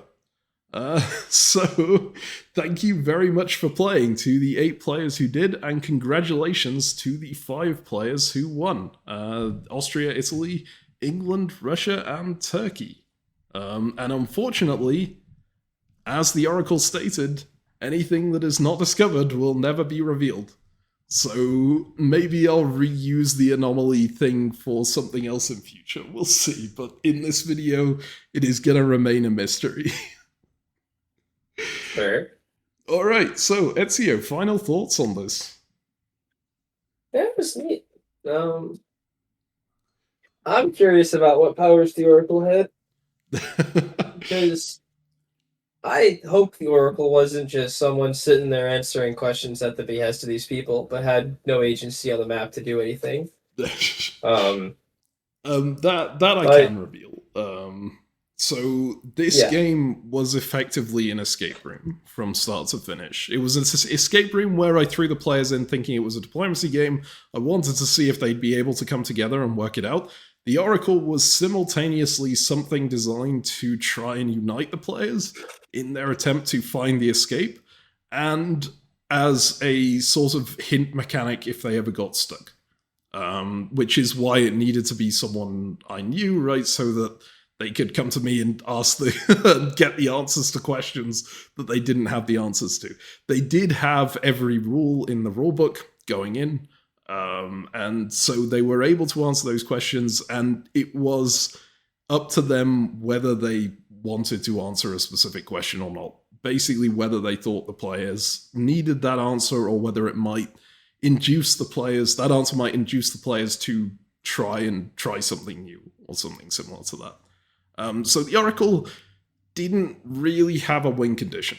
They were just a player there designed to guide people through the game. Right? Badge. I don't know how I feel about that, CaptainMeme. Mm-hmm. Well, the Oracle did know that going in. Given them unit. Right. Yeah, it's good the Oracle knew that going in, but you gave them units on the map. I did give them units on the map. They never had the ability to control those units. Their moves were basically dictated to them by me going in. So they knew exactly what they were. And I can hear the disappointment. I think it's important to have a hint mechanic in a game like this because, like, as you mentioned, if they never chose to retreat anything off the edge of the board, they wouldn't get to the new map, potentially. They did have the way of, if they drilled Switzerland, it would have gotten there, which they did eventually do. It drops you into Switzerland 4. They could have gotten there by randomly guessing from satellites as well, but, like, speeding it up and importantly making sure that they're not dedicating their turn to trying something that won't work necessarily, I think is quite important here when the phases are so long. Yeah, that sounds reasonable, but then I feel like you could have just had it be just on the side of the board. Because, like, you made it an escape room, but then you also... Yeah, I don't know. I would feel more interesting about it if it was just an honest-to-God escape room. Hey, here's the 7 of you guys. There's an objective you have to complete. Like, you have to win, and yeah, maybe the win is going to be conquer a province or eliminate a player that whatever, eliminate something. But it felt like there's another very interesting game to be had here, where you have this existential threat that you actually need everyone to work together to defeat, but due to infighting on their end, they might fail if each of them try to go for a win, and like a solo win instead of trying to actually just get the dub. And I was expecting this to go that way with the description from the onset. And so yeah, I'm definitely disappointed that it wasn't that. It was just this escape room. But with you talking about the discovery of Icos, I think this makes more sense actually. Mystery of like they were going to win it, right? Mystery of Bonjogo, excuse me, not Discovery. Yeah, because Discovery would be more like, hey, there's a bunch of random ass going on. Good luck. Versus, no, you're gonna win eventually, just no matter how you get there. Yeah. Yeah. Yeah. I mean, I do agree. I think as well, like as the game was going along, I was thinking this would be maybe more interesting if the Oracle didn't exist at all and these players were just fighting it out on these boards to try and win or get to a decent draw, right? Because there are a lot of interesting mechanics that didn't get used all that much because the players weren't fighting, right? Stuff like drilling these hexagons for defense strength. During the game, they realized like halfway through, they drilled everything anyway because they kind of wanted to. They could, yeah. They should, yeah. But they were going, hang on, defense strength is like literally useless if we're working together, right? There's no point to this at all. This Austrian unit has 3 defense and I think never got attacked by anything in the game.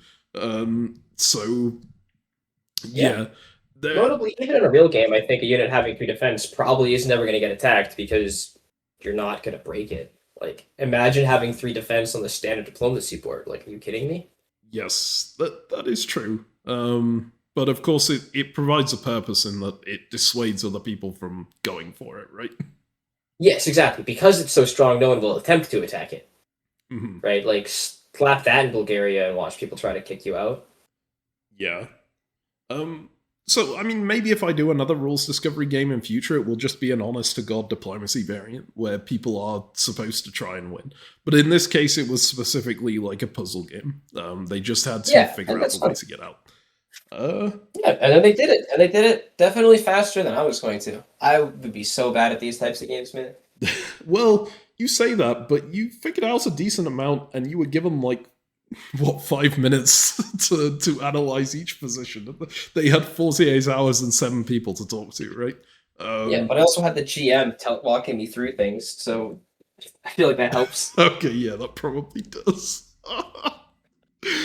Also, yeah, I feel like I got the momentum one quickly, but nothing else that I really get. Yeah, I mean, you got the momentum one super quickly, and then you figured out you were supposed to drill the stuff underground, right? What else? There aren't that many mechanics. Like getting people to retreat to figure out names. Did I do that? I might have done that. Mm-hmm. I don't remember. But yeah. Anyways, this was fun. This is really cool. Like a neat puzzle. Yeah, just the branding of it, like diplomacy game. Yeah, it's more of a puzzle. Escape room is a great way to think about it. An escape room on a diplomacy board. Ish. Yeah. All right. So, yeah, that's about everything, I think. Thank you for watching CaptainMeme's diplomacy variant. I think I unofficially named this CuriosityDip, but for the players during the game, it didn't have a name. So you can see how well thought out it was. Perhaps there'll be more of this in future. I think rules discovery variants would be very interesting, just in general. Not necessarily as an escape room, but just as a concept.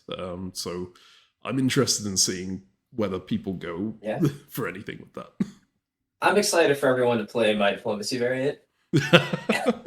Yeah, Ezio will be running a diplomacy variant soon. Although I think the signups are probably already closed, right? Didn't you get like 30 signups within an hour of sending that out? I got enough people. So yeah, signups are. I'm gonna reach out to people that I have. Then they're gonna know that it's gonna happen. But expect like maybe next video. Honestly, might be mine. It's very possible. All right. Thank See you guys. Thank you very much for watching, and we'll see you next time.